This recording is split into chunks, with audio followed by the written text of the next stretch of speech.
not about the money, it's the principle. Gotta watch who you revere, who you listen to. I speak the Eastern soul, my flow medicinal. And I bury the old man, now I'm invincible. Gotta be wise in judgment, it's critical. Either couple with this brotherhood or you'll get ridiculed. The greatest man, the greatest servant, I kill for who I minister to. And I'm going war, nigga, win or lose. Hey, I was forged from the fire, torn from the liar. If hand join in hand, you'll get caught up in the crossfire. Become a casualty of chance. I'm in my stance, still in hand, ready to swing it like a lance. If the enemy advance, I'ma enhance. Had the benefit of the doubt, he never had a chance.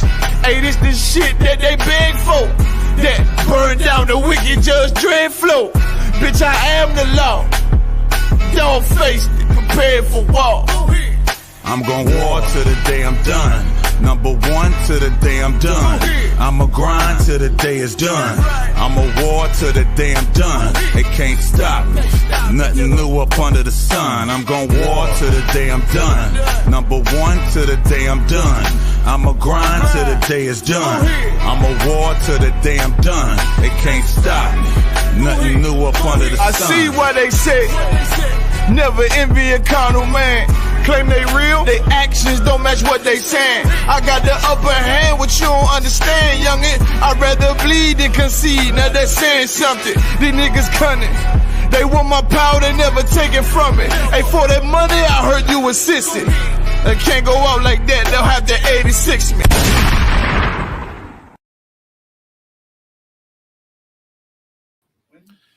By 9:30. 9:30. All right, Shalom, Israel. It's the I.S.U.P.K. We start out at 1 West 125th Street, Harlem, New York City, under Commander General Yohana. Everybody can go ahead and clap it up. Clap it up, clap it up, clap it up. Today's, as you can see by the title of today's class, is going to be about abortions. We're going to get into a few scriptures to talk about what is abortion, where it came from, what's happening about abortions today, kind of get into some history, some scriptures, some undoubtable scriptures against abortion. How obvious it is that God is against abortion, how it's murder. You understand? We're going to get into all of those different scriptures. Where I want to start off first with is with this article, so we can kind of get the history of this abortion, history of abortion, where it comes from, who made it. Understand? And then we'll go into some scriptures and show how abortions was implemented even in times in our past, in ancient empires, to kill our children, to be able to kill the priests and the prophets of the Lord. You understand? To kill God's chosen people, from them, keeping them from being able to grow up and be priests and give their people salvation and rule the earth. All right. So other nations don't want that. So they create things like abortion and Planned Parenthood and other devices to be able to kill us and destroy us. All right. So you got the article lock. You got it pulled up. Go ahead and read that for us. All right. Remove statues and Margaret. Hold on. Read it again. Remove statues and of Margaret. Margaret. Yeah, Margaret. That's right. Sanger. That's right. So Margaret Sanger is an absolute racist. First and foremost, she's a racist white woman. You understand? Who is the founder of Planned Parenthood. Okay. She's the founder of Planned Parenthood. And of course, Planned Parenthood is the one where you go, where women go to abort their babies. All of this talk today that we have about, is abortion okay? Should we be pro-life? Should we be pro-choice? All of these things are decisions that are being made to be able to send our women to these baby murdering factories called Planned Parenthood.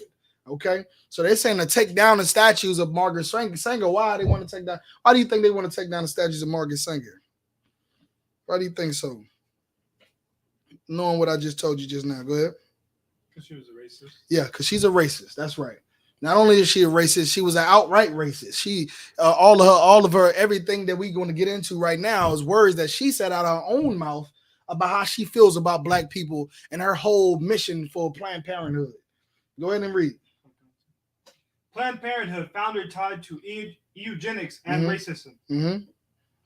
All across America, videos of activists attacking statues plays on a loop while some political leaders voice their support. That's right. For removing all reminders of people whose personal histories put them in a negative light. Mm-hmm. Okay, let's go ahead and drop down Let's drop down to the next paragraph. The Singer's Planned Parenthood mission? Yeah, no, where it says for those and identifying historical figures. Mm-hmm. For those identifying historical figures with racist roots who should be removed from public view because of the evil histories. Planned Parenthood's founder, Margaret Sanger, must join that list. That's right. In prompting birth control, she advanced a controversial Negro project. Negro project, right? So the whole thing about birth control, abortions, they pushed that stuff on our people.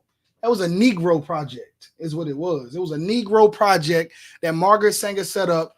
Abortions, birth control, all of that stuff was specifically set up for Negroes. Go ahead and read. Wrote in her autobiography about speaking to a Ku Klux Klan group and advocated for eugenics approach to breeding for the gradual suppression, elimination, and eventual extinction. Right? Go ahead. Of defective stocks. Right? Go ahead. These human weeds, which threaten to blooming of the finest flowers of American civilization. So what? Okay, so just to read back over it again. So Margaret Sanger is a racist, and she communicates with the Ku Klux Klan, and we all know the Ku Klux Klan hates black people. They hate blacks, Hispanics, and Native Indians. We go back in the day, you see old pictures and old signs of restaurants and stores where it say no Negroes allowed, no Mexicans allowed, no Indians, and then at the bottom list it say no dogs, because back in those days, they would outfully compare you to a dog. And now in today's time, even dogs have more rights than blacks, Hispanics, and Native Indians, right? So she speaking to the Ku Klux Klan group and advocated for a eugenics approach to breeding for the gradual suppression, elimination, and eventual extinction, right? So her whole motive for all of these abortions and birth control was to suppress, eliminate, and eventually make blacks and Hispanics and Native Indians extinct. You understand that? To make us extinct, to where the little black kids and little black Hispanic children could not be born and not live and grow and populate the earth, because they hate us that much, right?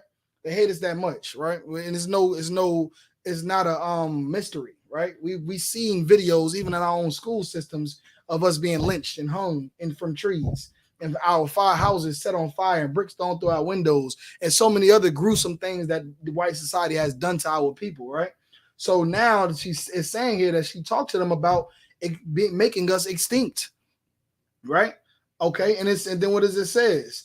It says of defective stocks, those human weeds which threaten the blooming of the finest flowers of American civilization, right? So let's drop down to that last one, and then we're going to get into it. That's where it says Sanger's Planned Parenthood mission. Let me get that right quick.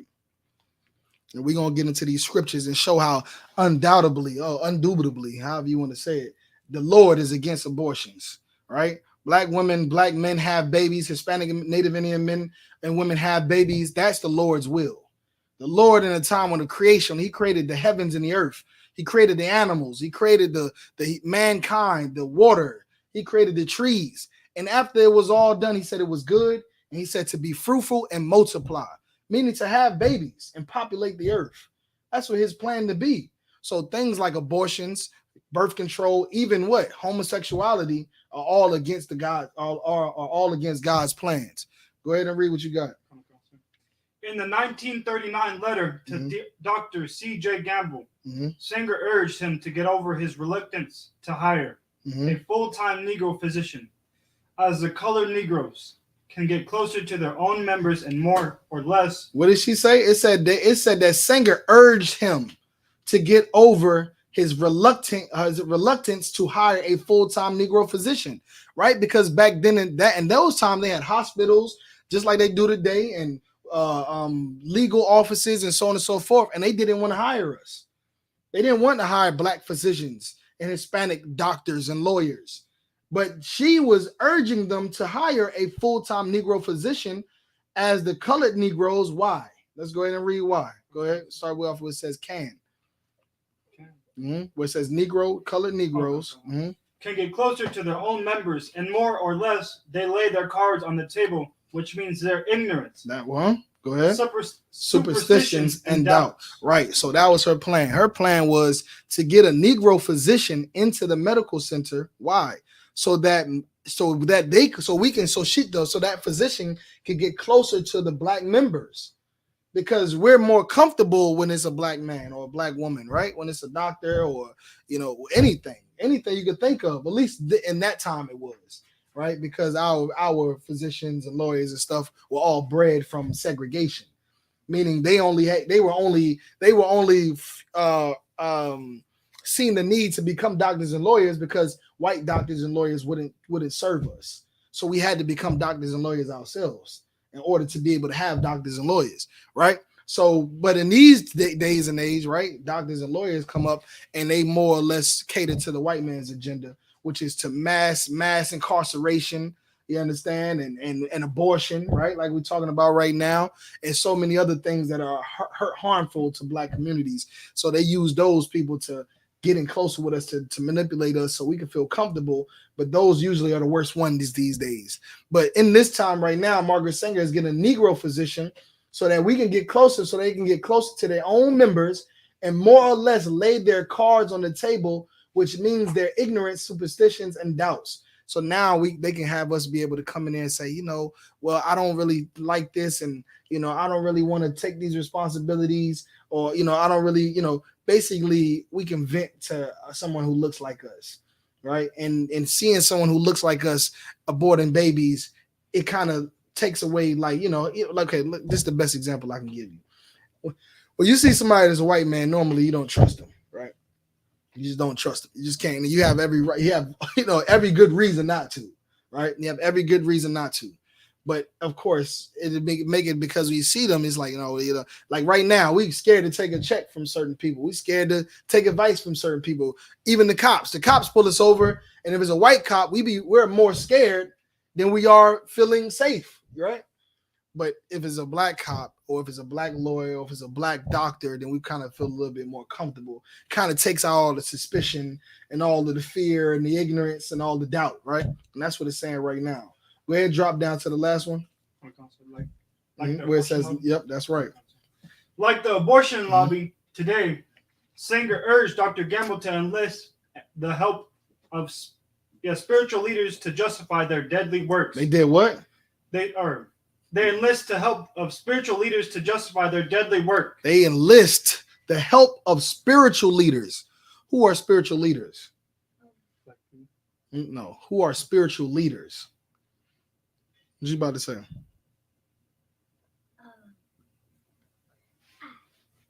Spiritual leaders. What do you think of when you think of a spiritual leader? Go ahead. Like a priest. Like a priest, right? A priest, a pastor, a reverend, the Pope. You understand? Whatever. Anybody that's saying they are a representative of God, a spiritual leader, right? Right. Joshua got it right. Young man Joshua got it right. Your pastors, right? So they enlisted spiritual leaders to do what? To justify their deadly work. To justify their deadly works. You understand that? And that's what you see today. You see that today because we see people like Martin Luther King and say he's a spiritual leader, right? Martin Luther King was a spiritual leader, right? His name is Reverend Martin Luther King. He was a reverend. You understand? He had a whole church and a congregation and everything. And he taught the Bible. So-called taught the Bible, right? So you see people like Martin Luther King and they come out and they tell you things like, it's okay to abort your babies. And because he's a man of God, someone who, that's in our eyes holy, then it seems to be pretty clear that this is okay for us to do. And that's what you see in the church. The church is promoting abortions. They're promoting homosexuality in the churches. They're promoting weed smoking. They're promoting a celebration of holidays. You got Santa Claus in the church. They got sit in Santa's lap at church. You got Easter egg bunnies and all of these pagan holidays that the white man created They celebrate it in the church and they push it in the church, just like they pushed integration through Martin Luther King, which is absolutely against God. Integration, you understand, is against the Most High. Because again, when you think about the story of the Tower of Babel, when all the nations came together and they were trying to speak one language and have one agenda, the Lord didn't like that. And he separated all the nations and gave them all different languages so they couldn't even understand each other. So integration is against the Lord. But because Martin Luther King is a reverend and a spiritual leader, we accept these things as holy. We accept these things as right. And Margaret Sanger and the white man who is the devil, you understand, understands these things. So they get our spiritual leaders like Reverend Jesse Jackson and who else, and Al Sharpton, and you know, all of your hungry, thirsty, lustful pastors that love money so much and just being evil so much, they get them to push their agenda, their deadly works. Go ahead and read. Writing, we do not want word to go out without. Now this is what she wrote. This is in quotations. It says, we what? We do not want word to go out that we want to experiment. To what? No, to exterminate. Exterminate. To exterminate. Go ahead. To exterminate the Negro population. Mm-hmm. So she says saying we don't want word to get out that we want to exterminate the Negro population. Was that not the mission of the Ku Klux Klan? That was their agenda. They didn't want you even moving into their neighborhood, let alone to be alive. You understand? Like they don't want you to move in their neighborhood. They don't want you shopping at their stores. They didn't want you in their doctor's offices. They didn't want you nowhere. It was at one point in time when you was a Black, Hispanic, and Native Indian, they didn't even want to see your teeth. You had to smile in a barrel in order to be able to express laughter and enjoy. So they didn't want us alive. They wanted to exterminate us. So they had to create a crafty way to do this. Because for so long, the Ku Klux Klan was burning us and hanging us from trees, and it was such a brutal and inhumane thing. Which is why when they called Vladimir Putin, I think they called him I don't know what they called him, something insinuating that he was just a mass murder, genocide type of leader. And Putin said, I know this is not coming from the country that enslaved 77 million Native Indians and 99 million Negroes, because America is the greatest killers in the earth. You understand? The so-called white man, the white American, and every other one, they're the killers on the earth. What you want to say? How did what's his name? You gotta have your questions together, all right? Because we got to keep the class rolling. Okay. All right. But their agenda was to exterminate us. So instead of it going through the most brutal way, like chattel slavery and straight up murder, they created devices like abortions, you understand, and drugs, putting drugs in our neighborhood, you know, putting guns in our neighborhood and setting up our police, what is it called? Like, because we used to police our own neighborhoods through gangs and stuff like that, if anybody knows the history of gangs. But they turned gangs against each other. So they did all of these things and set it all up for us to kill each other and exterminate ourselves. Right? And they didn't want word of that to get out. So go ahead and read. So while we today thinking that abortion is cool and got so many women fighting for abortions and fighting for feminism and women's rights, they don't understand. They're so clueless and ignorant to how devastating they are to their own community. I mean, abortions alone is causing more deaths than black on black crime. It's almost the leading cause of death. I mean, the general was teaching the class and said the brother quoted it was 14 million abortions this year. 14 million black kids were murdered in the womb. Okay, we're ignorant to how devious and how deadly and evil these things are, and we fight for it, man. You understand? Go ahead and read. And the minister is the man. And the what? And the minister. And the what? And the minister. And your Christian pastors, right? That they went to help and enlisted. Your ministers, go ahead. And the minister is the man who can straighten out that idea if it ever occurs to any of their more rebellious members. You see what I'm saying? And the minister is the man who can straighten out the idea. Meaning we blacks, Hispanics, and Native Indians in the I.S.U.P.K, we're absolutely against abortion. Absolutely against the murder of children, because God is against it. The Most High is against it. But those men and women who at one point that are not in the UPK that believe in that, that don't believe in it, could possibly be swayed by a so-called man of God or your Christian pastors. You understand? All of those people who stood up against abortions and stood up against feminism and, homosexuality, that they can be swayed because a Christian pastor is a man of God. And if he says something, then it's of God, right? So for your rebellious members, this would be an opportunity to get these Christian pastors in here to get them to sway the people to believe in that. You understand? To believe in these deadly works that we're trying to implement to kill off their own people. All right, read that. And or the next one, and the spirits. Mm-hmm. And the spirits of racism continues today, as more than 300 former and current employees of Planned Parenthood said recently in an opening letter, noting a toxic environment. Right. Okay. Let's drop that. Let's get into these scriptures. Give me Genesis 1:28. Let's get into it now. Let's get into it. Let's go into the beginning, right? All right. Osiris, pay attention. Let's get into the beginning now, Genesis, and see what the Most High says right now, right? Is it 1:28? Yep, 1:28.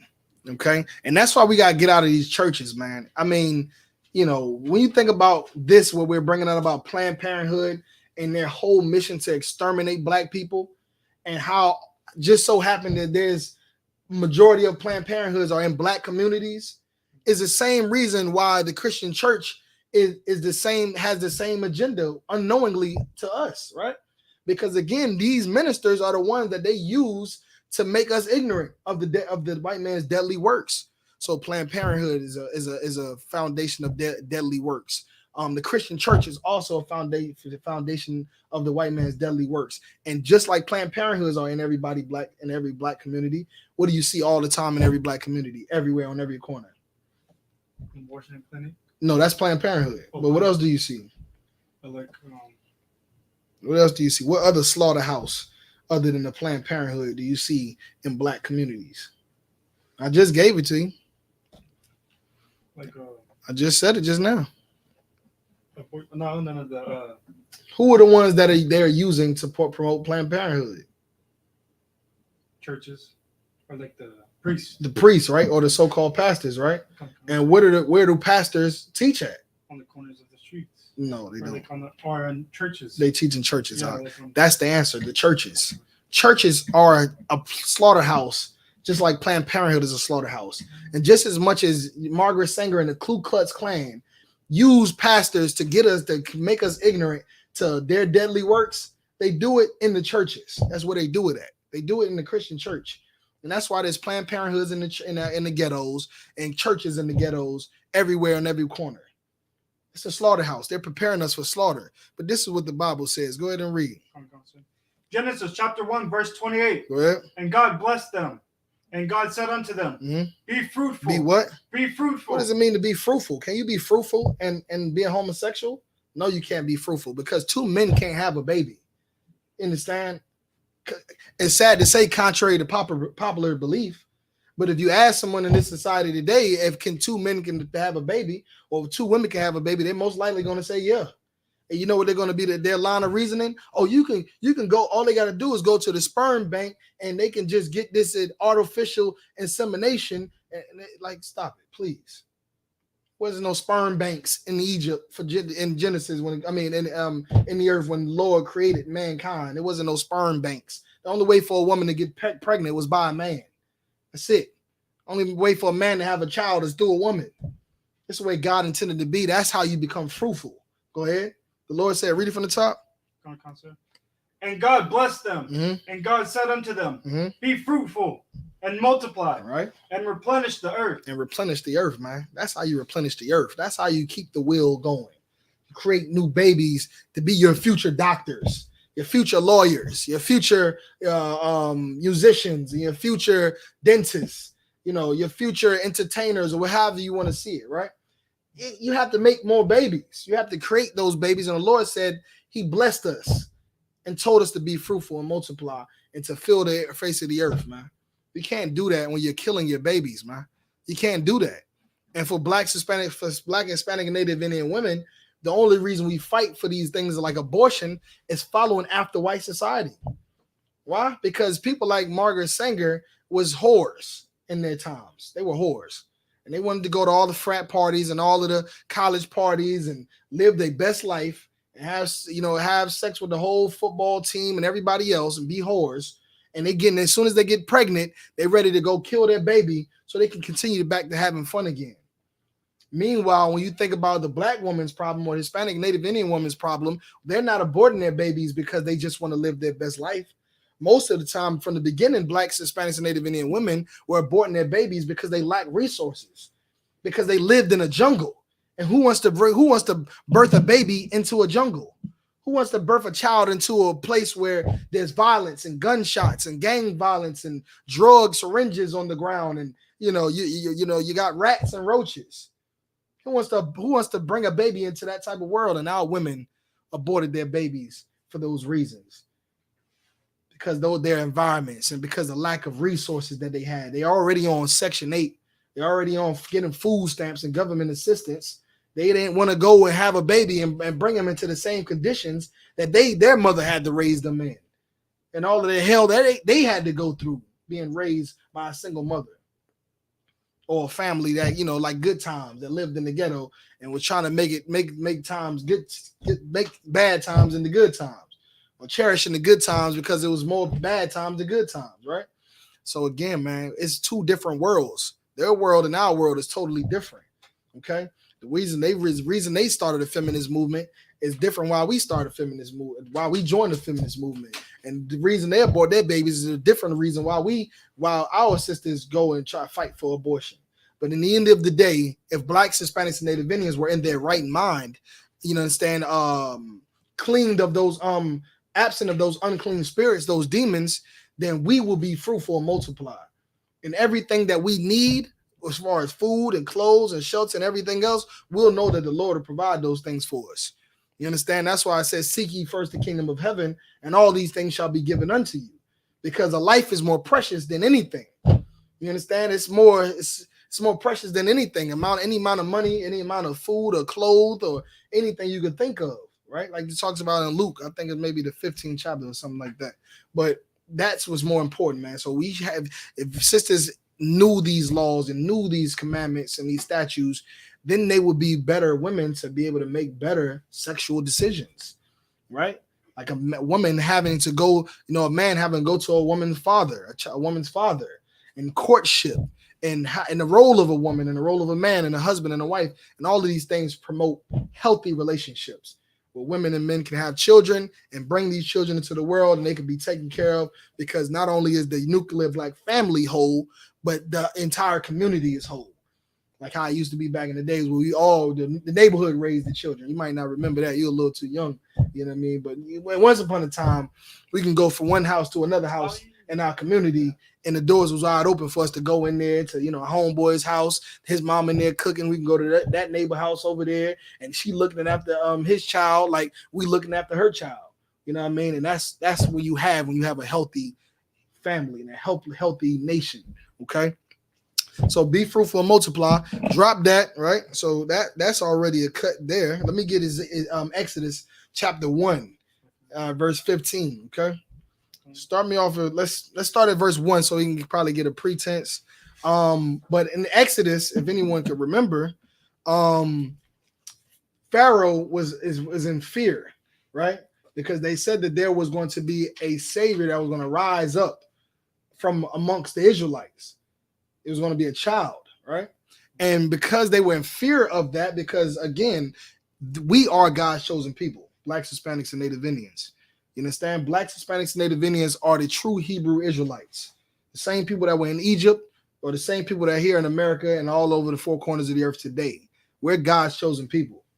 And like I just told you, that means that of our nation are the priests being born, or God's priests being born, God's leaders, his generals, his captains, his officers. You understand? Just like, in the time of Joshua and, in the time of David and so on and so forth, how we had ranks and militaries, the host, right? Host means military or army. And the Most High says he's a man of war and he's the Lord of hosts. His army is being birthed in this nation. So for other nations of people who don't wish to serve us, right, who want to be able to keep us from ruling, the best thing for them to do is to kill our children so that that man who may be one day Moses, who may be one day Jesus Christ, you understand how Yahweh Shah Mashiach, who may be one day King David, or all of these priests who delivered us out of captivity, that they won't live. So that's what's happening right now. He heard of this, so he put out a decree. Go ahead and read. Exodus chapter 1, verse 1. Mm-hmm. Now these are the names of the children of Israel.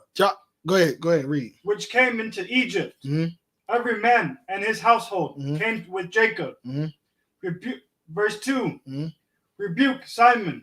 Mm-hmm. Right, go drop me straight down to 14 maybe. Mm-hmm. 14. Mm-hmm. Verse 14. Mm-hmm. And they made their lives bitter with hard bondage. Right. So again, so now they started Pharaoh started making our lives bitter with hard bondage, just like they do in America today. I mean, who wants to go to work? Who wants to get up every day and go clock into a job to make somebody's burgers, or to make somebody's chicken, or to make somebody's BMW that you'll never be able to afford? You understand? Who wants to do that? Nobody wants to do that. And that's what they do. They create these plants and these factories and warehouses for us to work in, to give us hard bondage, to make us suffer. And again, the suffering is the same thing that our people use to say, damn, I cannot bring a child into this world. I'm out here working 80 hours a week right now to pay the bills. I don't think I can afford a child, right? They give us hard bondage. Go ahead.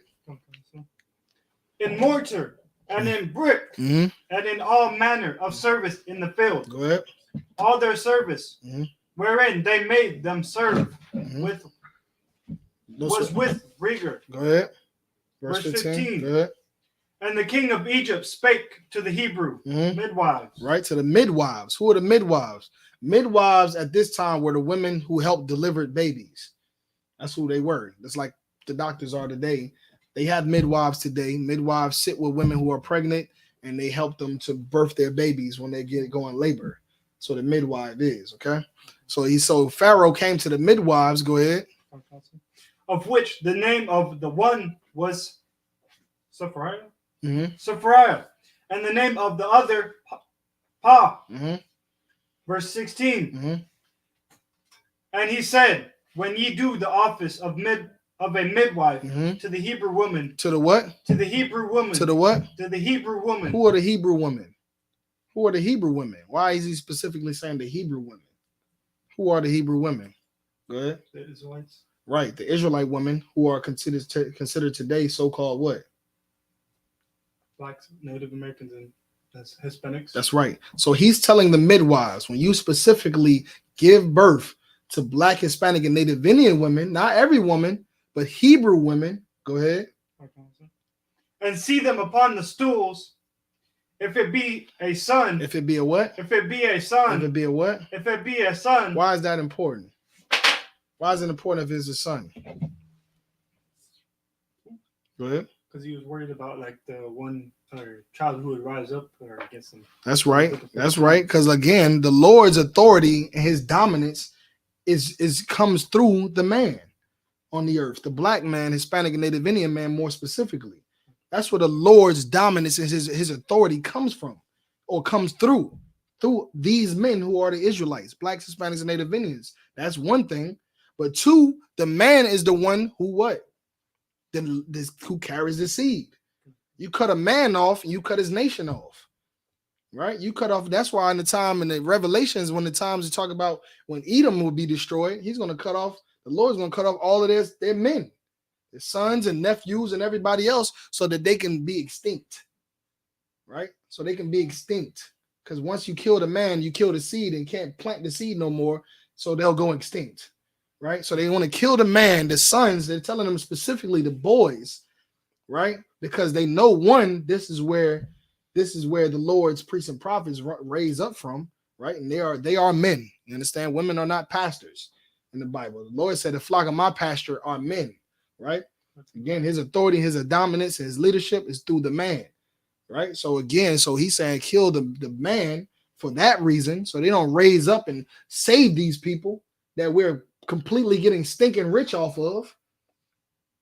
But not only that, we can possibly make them go extinct by killing their sons, to where they can't have babies no more and don't have a nation no more. Go ahead and read. Then ye shall kill him. You shall do what? Then ye shall kill him. That's right. Any more on that? Right, Go ahead. But if it be a daughter, then she shall live. Then she shall live, right? Because again, sisters are, they're not the ones that are going to lead the people, right? They're not the ones that are going to stand up on the front line, that they're going to, go in the street corners and teach the word of the Most High and fight for the nation of Israel in the trenches and stand in the gap. And the Lord didn't even intend for them to be the ones to do that, right? He didn't intend for them to be the ones to do that. He intended for the men to do it. So in that case, Pharaoh wanted the midwives to kill the black babies and Hispanic and Native Indian boys. And it's okay to leave the black, Hispanic, and Native Indian women to live. All right, they can live. Okay, and this is what you see today, man. So much so that they don't even care no more. They kill the baby before they even know what the sex is. They don't even know what the sex of the baby is. Just kill it, and they don't even tell the midwives and the doctors to kill it.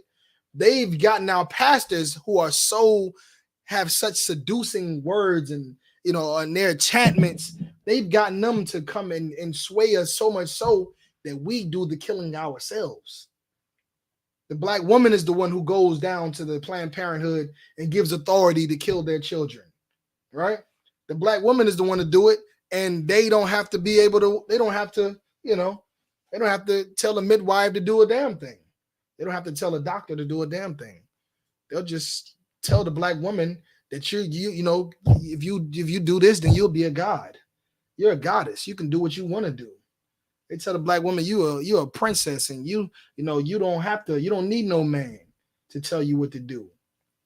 You should rule over your man. You should be, this, that, and the third. And they pump up their heads so much so that the black women, Hispanic, Native Indian women, detach themselves from their protection, detach themselves from their leadership, from their wisdom, right? Because the black man is where wisdom comes from. That's what the Lord says in the Bible. I can show it to you.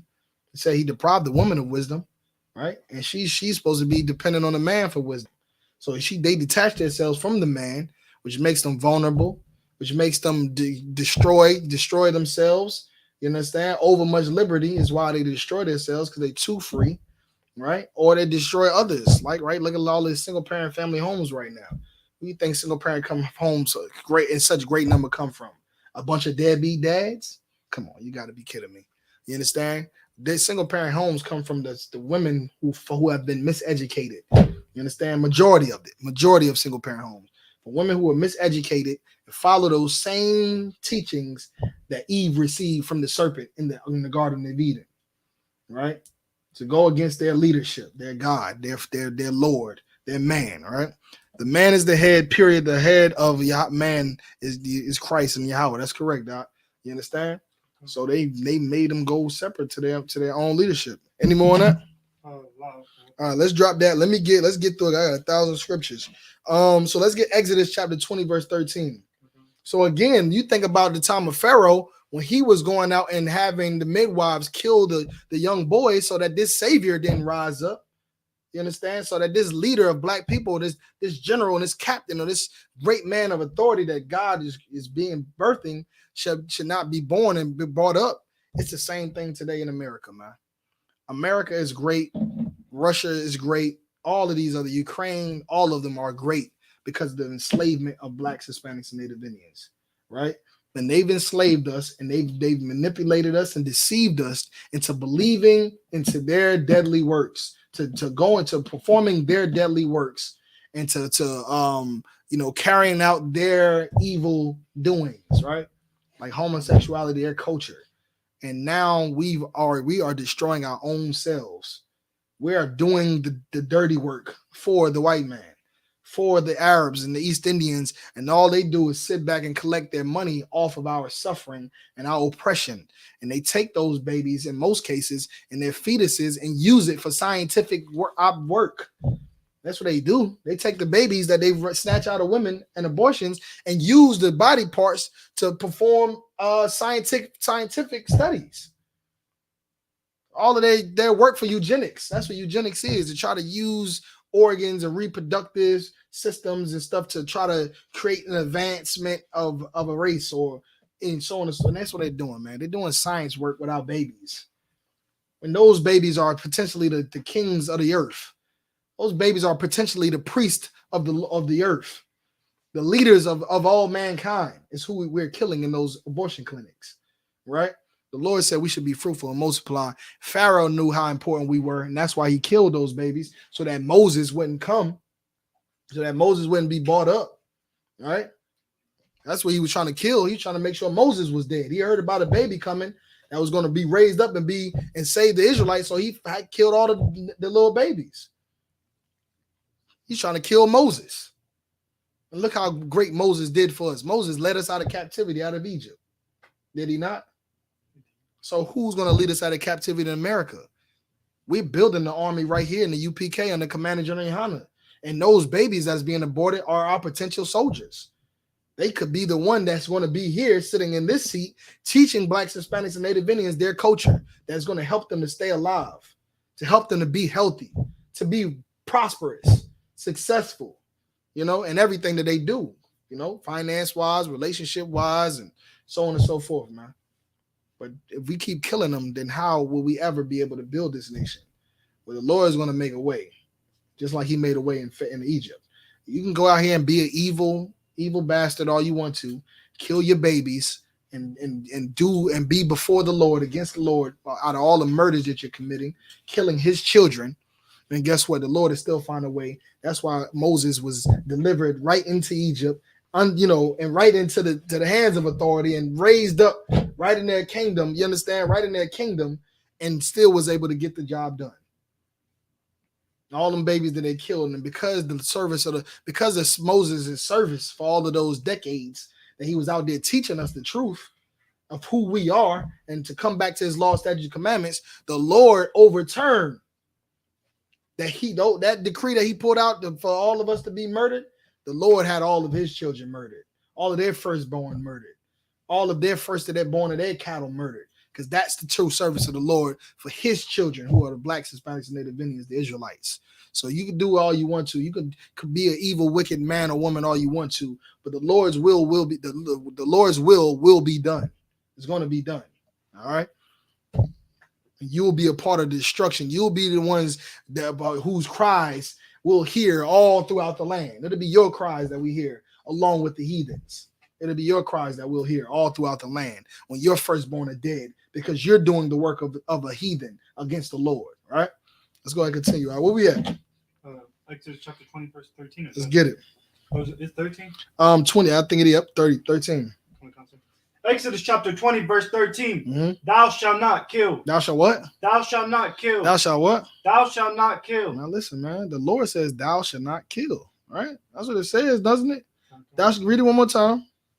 Thou shalt not kill. Thou shalt not kill. Now, a lot of women are going to say, well, the baby's not alive. It doesn't have a heartbeat. That's what they say a lot of times. I mean, you familiar with that? Yeah, that's what they say all the time. He doesn't have a heartbeat. It's not even fully grown yet. It's not this, that, and the third. It's, thou shalt not kill. When in other cases, there are babies that are 2, 3, 4, 5 weeks old, heartbeat, halfway in the first trimester, and they killing the baby. But just in case for those who think that, these babies don't have life, let's go ahead and give me Jeremiah 1:5. He doesn't have a heartbeat yet. It's not even a full-grown baby. It's not, all of these things that they say to fuel their evil intentions, their wicked intentions to murder their baby inside of them that God put in them. You understand? That the Most High put in them just so they can continue to live their life of lust, of love for money and success, and their love for being a whore and doing every evil thing they can think of to do, and being such a free Black, Hispanic, Native Indian woman, pro-choice, and every other thing that they've been filled up with by the devil, who is white society, and your Christian pastors who are their top enlisted, Ku Klux Klanmen. It's your Christian pastors, all right? Give me what you got in Jeremiah. Jeremiah chapter 1, verse 5. Mm-hmm. Before I Before formed what? thee Before I What? formed thee. What's that first word? Before, right? Before, which means past tense, before it even happens, right? Before it hasn't come yet, right? Before, go ahead. Before I formed thee. Before I formed thee, go ahead. In the belly. In the what? In the belly. And before I formed thee in the belly, meaning before you even got pregnant, before you even laid down and act like you didn't know what sex was and you didn't know what comes from sex, that babies come from sex, before you even laid down and got pregnant, the Lord said, before I formed thee in the belly, go ahead. I knew thee. I what? I knew thee. I what? I knew thee. I knew thee. I knew thee. The Lord knows. The Lord put that baby in you with an identity already. That baby had an identity before it was put inside of you. You understand that? Before it was put inside of you, it had an identity. No matter what you say about it, doesn't have a heartbeat. It doesn't have, it's not fully grown yet. It's just a fetus. That baby has an identity according to the Lord. That baby has an identity according to the Lord, and the Lord knew that baby before it was even put inside of your belly. Read it one more time, Mark. I don't think they understand what we're reading right now. Verse 5, before I formed thee in the belly, I knew thee. Go ahead. And before thou comest forth out of the womb. And before thou comest forth out of the womb, go ahead. I sanctified thee. I sanctified thee, man. This is God's work, man. We just read in Genesis, and when it says the Lord God blessed us, it said, be fruitful and multiply. To have a baby is a blessing. But we've been so indoctrinated and whitewashed and deceived that we don't even see the beauty in childbearing and being in pregnancy and so on and so forth. That we'll murder our children and say it's because, I got to get to work and I got a degree to obtain and I got this big deal to close. I got goals. And when all of those things that you are trying to work and fight for, the Lord will take it from you for your disgusting evil acts in abortion. He would take it all from you, man. You understand that? He would take your job from you. Take all your money with those dead presidents on. You got white people on your money. That's what you were aborting your baby for dead presidents, for the white man, so you can be able to go be the best slave you can be. We have come far from our truth, man. We are so far out of our right minds, man. We are so far out of our right minds. And it's a shame. Oh, sorry, cut it out. Please stop it. This is not the place or the time. We are so far out of our right minds that we will kill our child in the name of white supremacy, man. Literally. That's what it is. And we don't even see it that way at all. We're so ignorant to the truth of what Planned Parenthood is, abortion is, the homosexual LGBTQ agenda, and everything else that they set up to be able to destroy us. We're so just read it one more time, man. Read it one more time. Verse 5, before I formed thee in the belly, I knew thee. Before I formed thee in the belly, I knew thee. You let those sisters know this. If you sit down and you woman enough to sit down and open up your legs to have sex with a man, you better be woman enough to take care of that child that you're going to have in that belly. You understand? And you better understand that no matter where you are in captivity, no matter how much you're struggling, no matter how much what you're going through, that baby inside of there is identified been given identity by the Lord. You understand? Was not Jesus, Yahweh Shah Mashiach, was he not born of a poor family? Was not Joseph and Mary poor? Yeah, Jesus Christ's parents was poor. They were born in Nazareth. They said, well, there's no good thing that comes from Nazareth. Why they say it's no good thing that comes from Nazareth? Because it's the hood. It's the ghetto. Think about the ghettos today. Think about Marcy Projects or Little Haiti or Watts or Compton. They think that, man, it's nothing. You go in there and all you can think about is, am I going to be shot out here by some gang members? You understand? Am I going to, end up in a crossfire between two gangs? You understand? Am I going to be robbed out here? There's going to be thieves out here. That's what's out here in the ghettos. Guess what? Joseph and Mary had their baby in the ghetto, unplanned. They didn't even plan to have a baby, just like a lot of us do. So a lot of pregnancies come from, they unplanned. Some woman, some young girl, or some young boy, they in love, so to speak, puppy love, and they have sexual relations, and the baby and comes, which is what happens when you have sex. You have babies, and then they're caught off guard, like, oh my goodness, I'm pregnant. And they both shocked, just like Joseph was shocked. Joseph was shocked. He was like, what? You pregnant? She was pregnant. And they wasn't even married. It was according to the ceremony, right? It wasn't married according to, they didn't have no ceremony and all of those things yet, which was traditional. Traditionally, you're supposed to meet a man or meet a woman, go to her father, go some time of courtship, having a covenant with her father, make some kind of agreement and pay a dowry, then set up a ceremony. And then after the ceremony, when your families come together and you celebrate, then you go and make marriage, which is sex. That's how you consummate a marriage. And that's how it's usually supposed to happen. But that's not even how it happens today, because we're so, fire is in us, that lust and that fire. We have babies, we have sex, and we don't have marriages or commitments or sense of responsibilities, and we just want to just bust a nut. And that all comes from, the same ideology, the same indoctrination. Like, we get that lustful spirit from white society as well, right? The same lustful spirit. And we end up having babies prematurely, what they would call out of wedlock, and we're not ready to have those babies. But again, the greatest man to ever walk the earth, a black man by the name of Jesus Christ, who we know as I.S.U.P.K, was an unplanned pregnancy, right? And not only was it an unplanned pregnancy, but he was born to a poor family in the ghetto. So there's no excuses. No matter what you're going through, no matter what you're dealing with, or how fortunate you are, you have a baby. It is a blessing. You can be birthing the new leader of the nation of Israel under the authority of the Lord. You understand? You could be birthing the next revolutionary. You understand? Like, that's what's happening out here, man. We are birthing, because Blacks, Hispanics, and Native Indians are God's chosen people. It is through us his priests are born. It is through us his mighty men are born. All of those men that we read about in the Bible, those men come from Blacks, Hispanics, and Native Indians. That's where they come from. And it's through us. And why, before you get to saying the baby don't have an identity and pro-choice and all this other stuff, the Lord said, thou shalt not kill.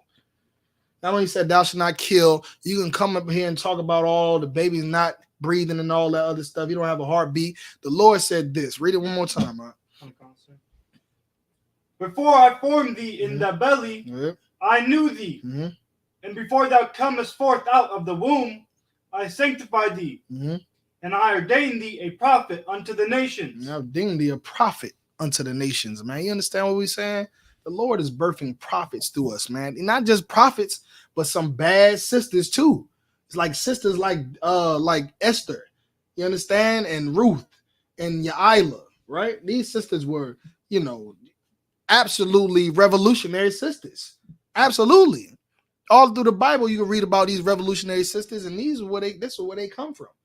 Revolutionaries come from the wombs of Black, Hispanic, and Native Indian women. That's where they come from. If you didn't know, right? Via the seed of a Black, Hispanic, Native Indian man, right?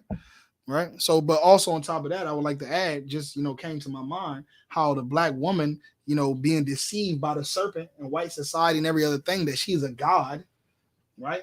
She's a god, and you'll be like a goddess, and you should not surely die. You'll be this and that and the third. And they believe that they're gods and they're the reason for life on earth. Well, no, you're not the reason for life on earth. You're not a reason for life on earth. The Most High is the author of life, and life comes through the man. The man carries the seed. You're just an incubator. You understand? That's what you are, an incubator where children are placed inside of and nurtured for 9 months to be born. That's what you are. And for that reason, you don't have the authority to kill a child in your womb. You don't have the authority to do that. You don't. You understand? You're not a goddess. You're not a queen. You're a daughter of Zion. You understand what a daughter of Zion means? Just like a man, a Black, Hispanic, Native Indian man is a prince of the power. You are a daughter of the power. You are the daughter of Zion. Meaning that the man is your head, man. You understand? The man is your head, and the Christ is the head of man. And we follow a strict order and a strict moral code. We have laws and commandments and statutes that we abide by because of who we are. You don't have that authority. You don't have that authority. You understand? Ready to drop that. Let me get Deuteronomy chapter 28, right? Let me get 28 and 56. When we get into Deuteronomy, right, the 28th chapter, the Deuteronomy, the 28th chapter, of course, everyone knows is the curses of Israel. The curses, right? So when we get to going into these curses, you got to understand, like, one, that these things being exactly what we're going through shows that we're definitely the Israelites according to the Bible, right? But two, the things that we're doing to be something that you smile about and laugh about and promote, happily, you understand? To be absolutely something that is a curse. It's a curse. It's a deadly thing. It's a curse and it's an abominable thing, man. Go ahead and read what you got. You said 20. Let me read me off at 28 and 15 first. All right. Give me 28 and 15 first, and then we'll drop down to 56. Yep. Deuteronomy chapter 28, verse 15. Mm-hmm. But it shall come to pass, Right. if thou wilt not hearken unto the voice of the Lord thy God. Right. So now Moses is telling the people, right? If thou shalt not hearken unto the voice of the Lord thy God, right? Because the Most High already raised up Moses now, right? Pharaoh couldn't get Moses aborted, right? We following along, right? Pharaoh couldn't abort Moses. So eventually he gets older, and the Lord, he becomes the man that the Lord chooses to save the blacks, Hispanics, and Native Indians, the Israelites, out of the hands of Pharaoh. And eventually he raises him up and tells Pharaoh, commanding him to go to the children of Israel and tell them what? Read it again. But it shall come to pass, if thou wilt not hearken unto the voice of the Lord thy God, to observe to do all his commandments. To do how many of them? To observe to do all his commandments. To do some of his commandments. To do all his commandments. To do the ones we agree with. To do all his commandments. To do the ones in the, it's a little bit more easier to do. To do all his commandments. To do all his commandments is what Moses required of us. And that's what the revolutionaries are. Revolutionaries are enforcers of the law. They're the ones that have the courage to go out and before the people and to stand up for their rights. You understand? To serve their God and to follow their laws, statutes, and commandments, and to teach the people and correct them to do these things. That's what revolutionaries are. And we need that. And again, because our people are so destroyed and become so lawless, who wants to follow any laws? So if in the minds of our people today, it's not really desirable to raise up somebody that's just going to come up and give us rules all the time. Somebody's going to be raised up to tell us what to do. That's not desirable. So for better, if to them, let's just be lawless and kill babies, our child, and smoke weed and do cocaine and have sex with who we want to have sex with and do anything we want to do because we enjoy being lawless. But our revolutionaries, according to the Bible, are enforcers of the law. These people come and enforce the laws of God and do the work of the Lord. And he's telling them that you need to follow all the commandments, because if you don't, go ahead. And his statutes, which I command thee this day, that all these curses shall come upon these what? You. All these curses. All these what? All these curses. All these blessings. All these curses. All these good things. All these curses. All these rewards. All these curses. All these curses. Go ahead. Shall come upon thee. Shall come upon thee. Go ahead. And overtake thee. You understand? Because you ain't just aborting your babies because you're poor and less fortunate, which is a curse, right? But now you're gonna suffer physical illnesses and disabilities that come from aborting your baby. And these curses are not going to just come upon you, but they're going to overtake you, because you're going to go so deeper into this pit of evil and wickedness that it's going to be over your head. You're going to be in over your head. That's what's going to happen. You're going to be in over your head. And that's what we see today, man. So many women who get breast cancer from abortions, and so many other illnesses that I can't even name right now. The brother put right here 800,000 a year of abortions. You understand? 800,000 abortions a year. That is crazy. That is crazy. These are the Lord's priests and prophets that we're murdering. This is the Lord. These are your Deborahs and your Ruths and your Sarahs. You understand? And your Esthers that you're killing. It's the Lord's people. You understand that you become in over your head when you don't follow these laws, statutes, and commandments, and these curses will overtake you. And what's one of those curses? Give me dropping down to verse 56. Let's read it right now. See what it is. Verse 56 of Deuteronomy, the 28th chapter. Remember, it's 800. That's almost 1 million abortions a year, man. Black children, Hispanics, you combine the Hispanics and the Native Indians, forget about it, man. The Lord gave those children identities, man, before they even went into your death, your graveyard of a womb. Before they came, but it's put into your graveyard of a womb, the Lord said he knew them. I see women on Facebook and stuff, they posting pictures, a white woman in heaven laid up, one of them Roman pictures, them Romans they always drawing naked white people in Rome for some reason. I don't get it. The naked little white naked babies are supposed to be angels, and little white naked, you got a white naked woman, and she got all these little children around her, and then the captions say, "Me and all my kids in heaven that I aborted," and laugh out loud. Like, we're truly not only ignorant, but we're shameless, man. Shameless. So much so that oh my goodness, it's such an evil. This place has to burn. This place has to burn like the Bible says it will, become the lake of fire. It needs to happen. We become lawless and shameless. We do evil and we boast about it and joke about it. And it's not us. It's not us, man. Sisters is gloating in the fact that they're aborting their babies. They don't even care. Because all they care about is a like and a green dollar. Them ducats. That's what they care about. Ducats.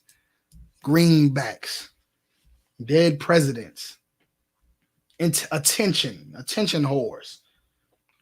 Go ahead and read me what you got out. Verse 56, the tender and delicate woman among you. The tender and delicate woman, which is they're far from that now. They're far from tender and delicate now. I mean, me and the I.S.U.P.K, and there are exception brothers that are outside of the school that are actually raising women to be right. But other than that, there's a great vast majority of women who are growing up to be so hard and rugged and just so gangster and it's just they're not tender anymore. It used to be a day when you see a woman and she was tender and delicate. They used to call them damsels, right? Damsels, like you gotta come save her. You gotta come save her and take off her feet and put her in a chariot or something like that. You know what I mean? Now that's used to be the days of chivalry. You know what I mean? I had to tell the brother what chivalry was. He don't even know what chivalry is. You know what chivalry is? Okay, chivalry is when men, so to speak, are gentlemen, right? You see the movies from back in the day when he'll come and the woman is about to cross the street and it's a puddle right there, and he'll take off his jacket and put on the puddle for her to walk across it. I've never seen that. He'll open the car door for her, let her get in there and close the door behind her. And get to the restaurant, he'll pull the chair out, let her sit down, push the chair into the table. That's chivalry. That was something that was real back in the day when it was, Go ahead. I think I saw that on a cartoon. It was a cartoon. They put it in the cartoons too. And that was the days of chivalry, man. And women were tender and delicate and damsels that just like, oh my God, just save me. It just looked like they didn't just needed to be saved. They were so delicate and soft. Somebody got to save them. But now women want to know why chivalry is dead. They always said all the time, chivalry is dead. Then is chivalry not alive anymore? I mean, sister. Look at these women today. I told the brother the other day, women have become dragons, and it's more or less not chivalry, but how to tame your dragon is what we got to learn today. You understand? Like, we got to come out here and find out how to tame your dragon. That's the only way you're going to get a woman today. You got to fight her and put her in a headlock and give her a noogie, you understand? And, and take her shoes and her car keys from her so she got nowhere else to go, and fight her and argue and curse her out and hit her over the head like the Flintstones or something like that. You understand? And drag her into your house. Because that's how monstrous women and hardcore women become today. And they wonder why chivalry is dead. Because right now we're not dealing with damsels anymore. We're dealing with dragons. And we don't have to get them by taming them. By showing chivalry. We have to get them by taming them. How to tame your dragon. Go ahead. Well, so they would put them in cartoons, but I would always take that as a joke. Yeah, I know. It is a joke. It's a joke now for sure. It's definitely a joke now because these women definitely don't need somebody to open the door for them. They definitely don't need that. They don't need that. They need somebody to tell them to shut the hell up. That's what they need. Somebody to tell them to close their goddamn mouth, put some clothes on your back, cover yourself up, right? And wash your ass. That's what they need somebody to tell them, because some of these women is going 2 and 3 days without even washing their behind. Box smell like, a sewage site. And these are the same women that's saying they don't need no man and that aborting their babies and whatever other thing you could think of. Saying that, he gotta bring something to the table. What did you bring to the table? These are the same ones. And you know what? They can have it. Like General Muhammad said, if a sister come to you and ask you within meeting her, what do you bring to the table? You better turn your back and run the opposite. You know what? Do out, sister. I'm good. I'm all right. You take care and go the opposite way, because she is a dragon. You're gonna get her pregnant. She's gonna abort your baby or have it and put you on child support because she just hates you. Go ahead and read that. Read that again.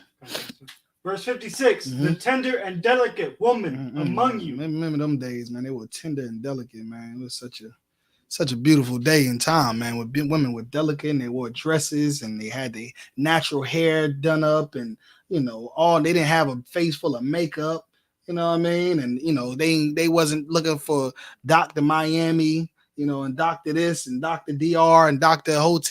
Motel 6. To inject silicone in their backside. They were natural and beautiful and soft and delicate and submissive and modest. And those were good days, man. But this is a curse that we're reading about right now. Read it again. Verse 56, the tender and delicate woman among you. Go ahead. Which would not adventure to set the sole of her foot upon the ground for delicateness. You see what I'm saying? They were so delicate. He didn't even want them to put the foot on the ground. Like, just sister, come here. Let me carry you. Like I said, don't even put your feet on the ground. Let me carry you to this restaurant. Let me carry you to the bed. That's how delicate women were. They shouldn't even have to touch the ground, and women don't even realize that. They don't even realize that. Like, they should be delicate, and delicacy and tenderness and all of those things is what really gets them the treatment that they want, that they're looking for. That's where it comes from being silent and being submissive and being all, and you can use your beauty and your, in all of those things to be able to get what you want. You can do it. You can do it. I mean, you can do it. You don't have to be a dragon and demand everything and fight and curse and, all of those things you do today. You can be tender and delicate, and a man would look at you and be like, I gotta serve this woman to make sure that she knows that she got a good man. I don't want her to, I got such a good thing. I don't want her to touch the floor. I don't want her to, don't worry about it. Don't touch it, baby. You know how them show them pictures of like my hands look like this with the oil and all that on it. So her hands can look like that and her head, nails, her fingers all soft and smooth and nails. Like, that's how you get that treatment. By being tender and soft and delicate and submissive and modest. You understand? It's saying that. Go ahead and read. Continue out. And tenderness. Her eyes shall be evil toward the husband. Her eyes, what? Her eyes shall be evil toward the husband. That's what's beginning to happen now, man. Because of the feminist movement and other things. Go turn that AC on for me over there. Because of the feminist movement and, Planned Parenthood, the Christian church, Islam. I can't even think of all of the things that they've used to manipulate our sisters and miseducate them. Because of all of these things, they've gotten the evil eye towards their husbands. I mean, you got men out here that really genuinely love their wife, really genuinely love their woman, man. Genuinely love her, in love with her, to the point where they'll, you got to call the brother up and be like, hey, brother, like, listen, we at war, brother. You know what I mean? We need you out here, brother. You got to come out here. And, everybody wasn't like Uriah in the Bible. You know what I mean? That was ready to suffer with his brothers over going to sleep with a woman. Most of the brothers is ready to go. They took that offer that David gave them and went and slept with that woman in there. You understand? And that's just what it is. And so, but now, women have gotten an evil eye towards the men. Like I said, the Christian church is teaching woman thou art loose.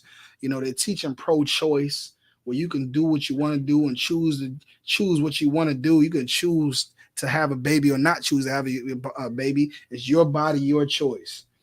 And they've gotten an evil eye because most men don't want to abort babies. That's not what they want. Most men want to have their children, not just for them to be born, but to raise them as well. But what do you see a great majority of? Abortions. 800,000 abortions the brother just quoted. And then what else you see? 85% single parent homes that are headed by women. Why do you think these things are so? Because, like I said, because there's so many deadbeat dads? No. Because there's so many dads that just want to abort babies as well? No. It's because women have over much liberty. And because they've been given that liberty and no wisdom, they choose to abort a baby. When a man, being a man to have wisdom, right? A man, okay, there's two different types of men. There's a man that's wise that would say, don't abort your baby. That's the last thing we're going to do, which is what most brothers think in their mind. Hey, I'm not going to abort this baby. What do they think? Like, I'm just going to have to go work 2 jobs. Am I right or am I wrong? I'm just going to have to work double time. I'm just going to have to work triple time. I'm just going to have to, we're going to have to start another business. We're going to have to cut expenses. We're going to have to take these expenses and cut them in half. We got to get rid of this car. You know what I mean? Get rid of that and move into a smaller house. That's what a wise man thinks in his mind. And that's what we do. But an evil, wicked man is going to say, let's get rid of the baby. Let's get rid of the baby altogether. And that's what women are following. They're following wicked men. Who are the wicked men they're following? The devil, who is a so-called white man. You understand? The so-called white man whose goal is to exterminate black people and make us extinct. You understand? That's been his goal from the beginning. It's been his goal from the beginning. So how can you expect anything good to come from this person? There's no good is going to come from him. Anything that he says, there's a agenda behind it. And the agenda is killing blacks, Hispanics, and Native Indians and oppressing us. But because blacks, Hispanics, and Native Indians have become like our father, the devil, right? Because we're Israelites living in a land where we follow after our oppressors, then what happened? We perform evil acts and have no shame in them, man. And women are becoming more evil and having an evil eye towards their husband, and in a decision where a wise decision can be made to cut expenses or work harder, anything but abort the baby. That's not what's able to be made, because the black man, of course, has an evil eye towards him. So he's out the picture. He's kicked out of the house. I just seen a video today of a black woman sitting on the couch, brother recording her. He picking up a big old grown man shirt off the floor, like she got some nigga over my house and this and that. And she lying, and I caught her. You know what the sister had to say? Nothing. She on her phone on the couch like this. He heartbroken, crying, talking junk. He looking at the grown man shirt that somebody left behind. She just on her phone, scrolling on TikTok, probably Facebook or something like that, Instagram, not caring about how much of a whore she is. You understand? Not caring about how heartbroken her husband is because of her evil acts. And you know what she says at the end of it all? What she says? You know what she says what the conclusion comes to at the end of it all?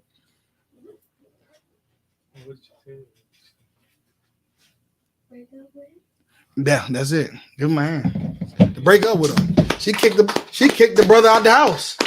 She kicked the brother out the house. Like he was the person that was wrong. She kicked him out of the house like he did something wrong, like he was wrong. How you gonna come in here and tell me that I can't sleep with other men even though I'm with you? Like what? How you gonna come in here and argue with me about having another man in your house? Like this is literally what we become. And again, he get put out the house because that's what the women today have the right to do. And if he didn't leave, guess what's gonna happen? She gonna call the cops. And the cops, which is again the same white man, the wicked white man that women listen to, he's going to come down there and do exactly what he told her, what he set her up to do, to get that black man out of the house.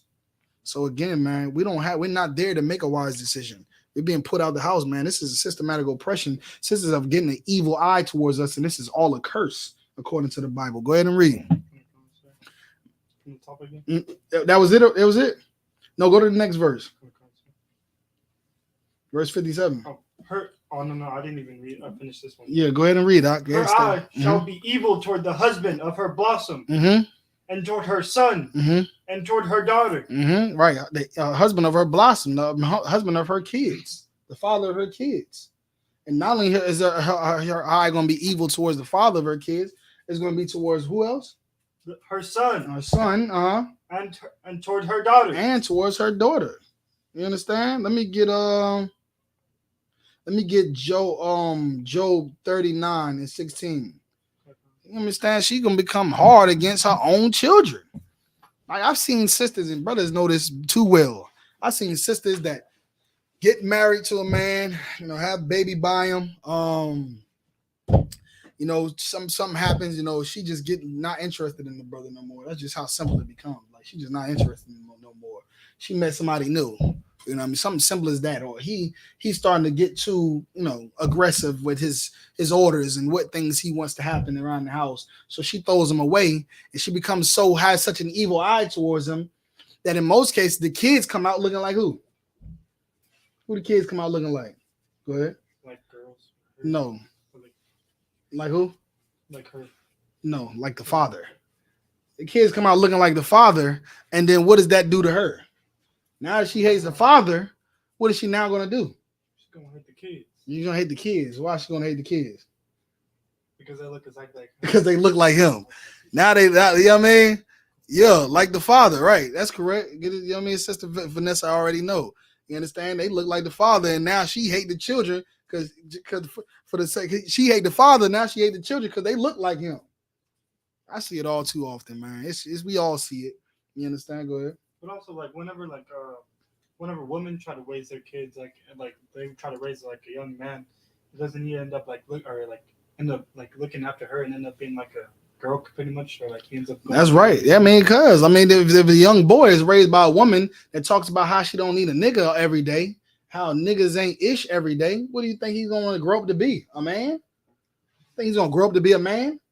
Mama don't like men. Mama don't need men. She don't need that. So I'm not gonna be a man because that's not what mama likes. I'm gonna be a woman. That's what I'm gonna be. I'm gonna be a woman.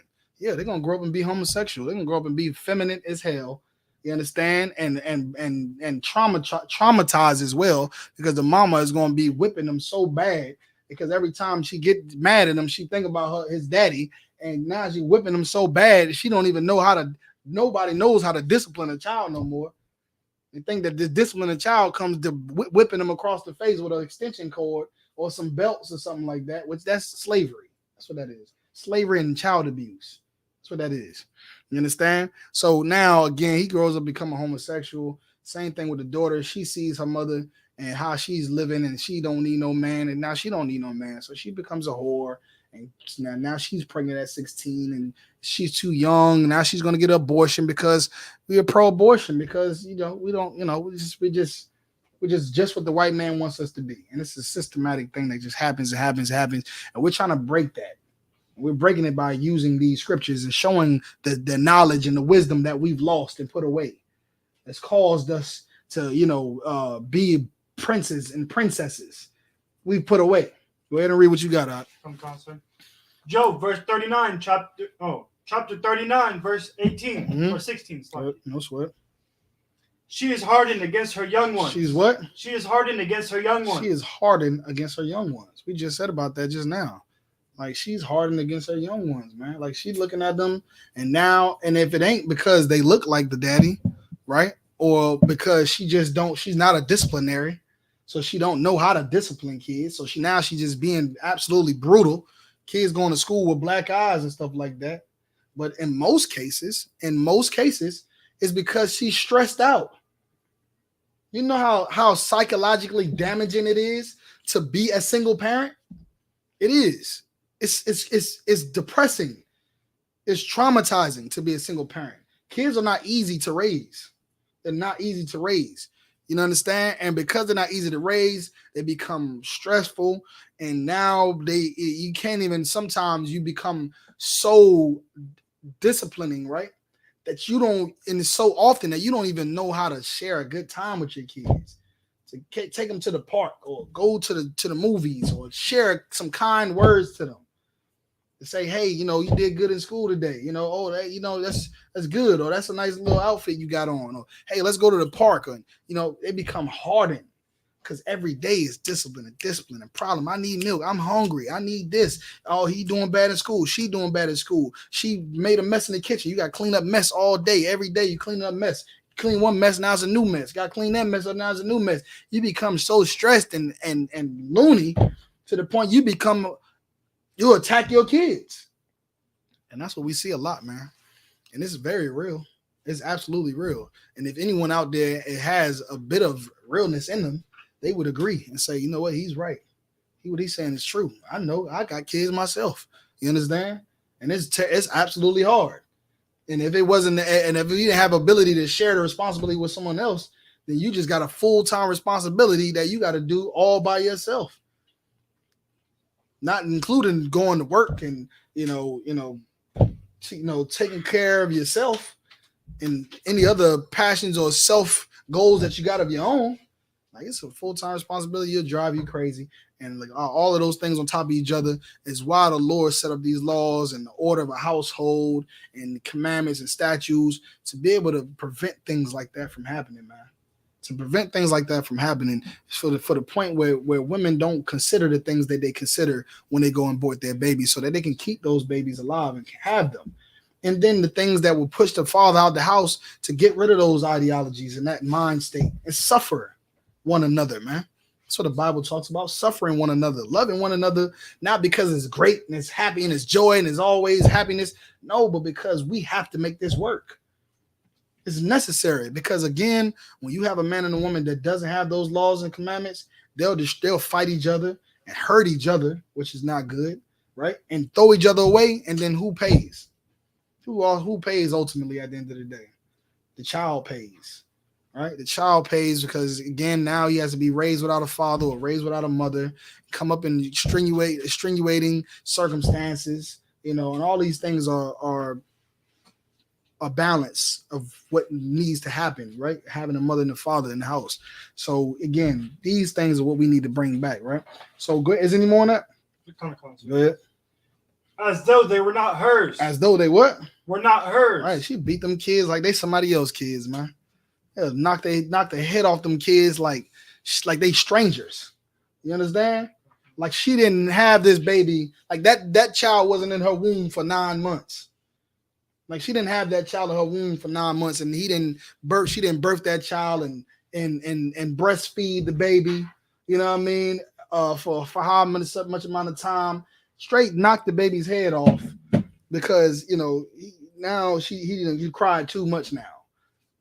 Now the crying that used to be cute is now absolutely annoying, and she can't take it no more. And she'll sling the baby into the crib somewhere, or knock the toddler upside his head because he's starting to look more and more like his daddy. You know what I mean? And she just overwhelmed with responsibilities and stress, and she'll treat them like they're not even her own kids. Go ahead.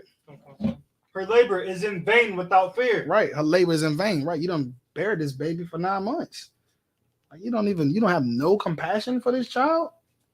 That's what's happening to our sisters, man. And sisters, we gotta wake up. We gotta wake up, man.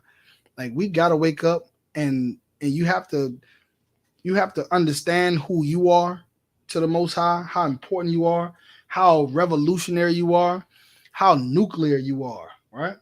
Like I heard Commander Jenny Hunter say it a long time ago when I first came to the truth that the black woman is a nuclear weapon. A nuclear weapon. Why? Because she births soldiers. She births soldiers that grow up and get put in all black boots, war scarf, you understand, braids, boots, fringes, and stand on the front line for disabled men and elderly men and women and children and defend the house, defend the nation. You're a nuclear weapon and you can birth babies, man. We birthing a nation. You're a nuclear weapon, sisters. You understand? And think about the sisters that are coming up under you, your daughters, your nieces that are looking up to you. How can you got to realize one day that you're absolutely out of order in order for you to change, to create a better life for these younger sisters and for these younger brothers alike, right? So that the things that you stress about every day and the things that you're deprived of every day, they don't have to stress about those things. They don't have to be deprived of those things, right? Because we raising brothers, sons that are going to grow up and be responsible men. They're going to be accountable men, right? That are not going to have sex with women and prematurely and then throw them away. That's going to be accountable and responsible. That's going to be choose a woman wisely and when he receives her and marries her, he's going to treat her like a possession, like something like this is the best thing he has. You understand? And take care of her and protect her, like a lion does his cubs, right? Like a lion does his pack, guard them and fight for them and stand up for them. And that's what we're raising sons to be like. You understand? And you can see the dying off of effeminate men, right? Effeminate men that don't have those attributes or those characteristics. And why don't they have it? Because they've been raised by women. Black women been raising, been head of the nation for the last 40, 50 years. That's what's been happening. They've been head ever since the feminist movement. I mean, single parent homes has been on the rise for decades, and the top head of all of these households is women. So essentially, men who are now today 50 and younger are mostly raised by women. So the generations you see today are a product of women leadership, female leadership. All right. So we can change all of that. We can change all of that by putting the black man back in the household so he can be able to be the disciplinary to make structured and disciplined children, accountable children, right? That one day can be somebody's husband, somebody's wife, and it's absolutely necessary because that not only do the men provide those things, they provide wisdom. Because when it comes time when we have a big decision to make and the only options on the table is to kill the child or work harder or cut expenses, he's going to make the wise decision to not kill a child. You understand? But to go and work harder and to cut expenses. And that's necessary. Any more on that up? Okay, no sweat. Drop that. Let me get take me to Lamentations chapter 4, verse 3. Lamentations chapter 4, verse 3. You understand? That's absolutely right, sis. Showing selfishness. That's exactly what it is, selfishness. Like, they don't care. Like, we've learned that spirit from our oppressors, man. Being selfish. And it's absolutely a toxic plague that's in our community, man. I mean, that's what a lot of our problems come from. We don't consider anyone else but ourselves in the things that we do. You understand? Like, you got to think about being a husband. You don't consider the dangers that you cause your family, your wife, when you go out and sleep with whores. You understand? Women don't consider the danger of what it causes to cheat on her husband and go and be with another man, and how their children being raised by other men, and how dangerous that is, or being leaders, and how you represent more than just yourself. Like, because me as a black man, I'm not an individual. I'm a part of a nation. Just like you sisters are not individuals, you're a part of a nation. And the things that you do reflect us all. You understand? They reflect us all. And as much as a time, I wish I could find that scripture. Every time I think about it, I never can forget it. I ain't about to waste time. But as much as there was a time when other nations viewed our women, I'm talking about other heathen nations viewed our women and said, damn, look at these people. This is a beautiful people. Who can make war with them? That's what they would say when they looked at our women. Like what such a beautiful nation to produce such beautiful women like this. That's what heathens would look at us and once upon a time when we were in our right minds and our right culture. They would look at us and envy us and say, man, how can we go to war with these people? And then now to see the reflection of who we are today in the sight of heathens, man. People who drink blood, you understand? And take urine showers and eat bats in soup. You understand? Like, these are the type of people that looking at us like we're less than them. You see what I'm saying? They look at us now and look at us like we're less than them because of the things that we're doing. Look at us, we're killing our babies. Look at us, we're killing our brothers and sisters. Look at, we pimping our sisters in the streets. Look what we doing. Look at sisters. They going and getting silicone pumped into their butts and getting, all of these things done to their body and wearing 3 layers of makeup and kicking their children out the house and their men throwing them away. Like, they looking at us, the same disgusting, nasty people who never been a pleasant thing to look upon or ever had anything that was desirable to even claim. Look at us now like they're better than us. We have to change those things, man. Go ahead and read what you got. Lamentations chapter 4, verse 3. Even the sea monsters draw out the breast. Even the what? Even the sea monsters draw out the breast. Even the sea monsters draw out the breast, man. What is a sea monster? What is a sea monster?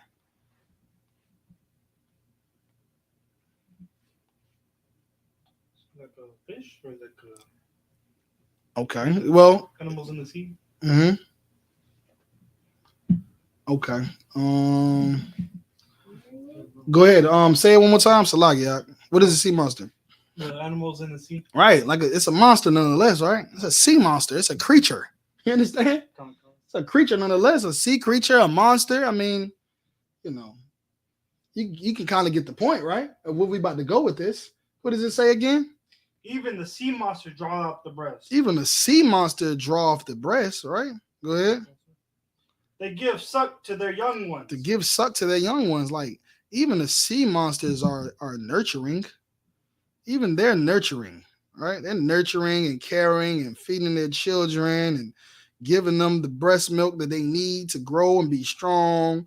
Even the sea monsters are doing this. Go ahead and read. The daughter of my people is become cruel. The daughter of my people, though, like Black, Hispanic, and Native Indian women, though, they have become what? Cruel. They become what? Cruel. They have become cruel. You understand? They have become cruel. And this is absolutely true what we see today, man. I can't believe it, man. Oh, Lord. Black women, you got this whole thing right now with this Roe versus Wade, where the woman, white woman screamed out rape so she can go and abort her baby. And now you see Black women doing the same thing. They getting laying down with men, getting drunk and laying down with men and, you know, giving it up. And then after they find out, you know, that, you know, they did something that they probably wouldn't have done if they were sober, then they say rape. Or he raped me. He took advantage of me. That's what they're doing. Black women are getting brothers cased up, sent to jail, you know, aborting their babies. I mean, becoming lesbians, putting Black men on child support. I mean, men who actually want to take care of their kids. Like, I mean, like, I can't even tell you the stories of men who go get hired private investigators to find out where their kids at. You understand what I'm saying?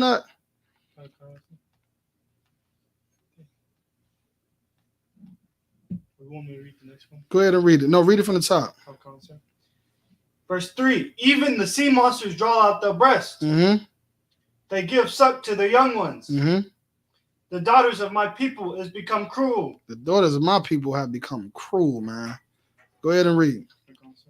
Like the ostrich in the wilderness. Like the ostrich in the wilderness. Go ahead. Verse 4. The tongue of the suck child cleaveth Mm-hmm. to the roof of his mouth for thirst. The young children ask breast, and no man breaketh it unto Okay, him. stop that. Hold that. Let me get another scripture right quick, all right? But again, like the sea monsters, man. Come on, the sea monsters. The sea monsters are better mothers than our women are today. And that's an absolute shame, man. That's an absolute shame. The sea monsters. Let me get Matthew. Matter of fact, let me get Isaiah 49 and 15. Let me get Isaiah 49 and 15. I'm definitely looking for that scriptures, man. Let me see. I remember a barn from New York sent it to me one time, man. What was the scripture about? It's the one I was just quoting about. The nations looked at the women and said, "Damn, like these are beautiful women right here. Like, you know, how can we go to war with these people?" Mm-hmm. But let me get that scripture you got right there.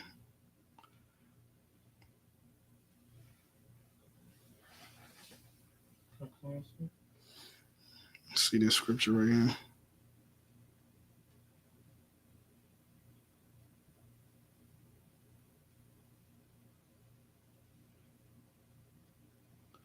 What is it? Isaiah 49. Verse 15? Yeah. Verse 15 out there. Yeah. Let me get that. And I found the scripture too, so I'm about to bring it out. Go ahead and read that. Isaiah chapter 49, verse 15. Yeah. Can a woman forget her sucking child? Can a woman forget her suckling child? Like you go into these abortion clinics. You know some women are absolutely shameful. They are, and they hurt. They are. I know it. I've seen it a long time. Women who are hurt about having to go abort their baby. They don't want to do it. But then again, there's other women that are absolutely shameless and they do it every week. You understand? They go down there every week, every other 2 weeks, every month, every so often. You know, they go into the abortion clinic. You know, they got another one, Doc. I got another one, Doc. They know by name in there. What's going on, Shanika? Oh, hey, what's going on, Doc? Oh, you back again? Yeah, I'm back again. You sure you want to do this? You know, you don't have to do this. You know, we got all of these programs right here that you can take advantage of. You don't have to do this. Nah, Doc, I'm going to go ahead and do it. All right, well, let's go. Kill your baby. They do it every day. They do it back to back to back to back. And the Bible is asking, after you do such a thing, like, read it again. How can a woman forget her suckling child? Yeah, how can you forget your suckling child? Like, how can you do this and think that you're just going to move on with life and just go back to work the next day and, business as usual? Can a woman forget her suckling child? Go ahead. That she should not have compassion on the son of her womb. That she should not have compassion on the son of her womb. You have these babies that you done aborted. You got those that you've had and you look evil towards, and you hard against them. Can you not have compassion towards them? Your suckling child. Read it from the top again. Verse 15. And can a woman not forget her suckling child? Mm-hmm. That she should not have compassion on the son of her womb. Right, go ahead. Yeah, they may forget. Yeah, they may forget. At least they're going to try to. Because the truth of the matter is, women that abort their babies, like General Muhammad said, they never forget that. They always get older and think like, damn, I wonder how that baby would have looked. I wonder how old she would probably be. I wonder if it was a boy or a girl. She'd probably be so beautiful right now. Would I be able to take care of him? I mean, I'm looking at me now. I'm a doctor now. I mean, I've gotten everything that I wanted, everything that I was trying to obtain. Damn, could I have done it with her or with him? Wonder what she would have been doing right now. And they sad and they think about it all the time. But some women, they forget. And they try to forget, or they try to forget, or they do forget. But what does the Lord say? Read that part about forgetting again. Yeah, they may forget. Yeah, they may forget. Go ahead. Yet will I not forget thee. Yet will I not forget thee. The Lord is not going to forget you, though. You can go out here and think you can abort all your babies all you want to, and just to turn around and be business as usual and move forward. But the Lord said you may forget or try to forget, but he will not forget you. He will not forget that you killed his children. You murdered his children. You did that. That's what you did. You're a murderer is what you are. You did that, and I'm not going to forget you. You understand? Unless you come to the UPK under Commander General Yohana, and repent for all of your evil ways and evil things you've done, and possibly get a Hebrew name and take on him. And if you're obedient enough and submissive enough and refrain or reformed enough to take a priest and prophet of the Lord to put away your reproach for all the evil that you've done and name the things that you've caused on yourself, the Lord would not forget, man.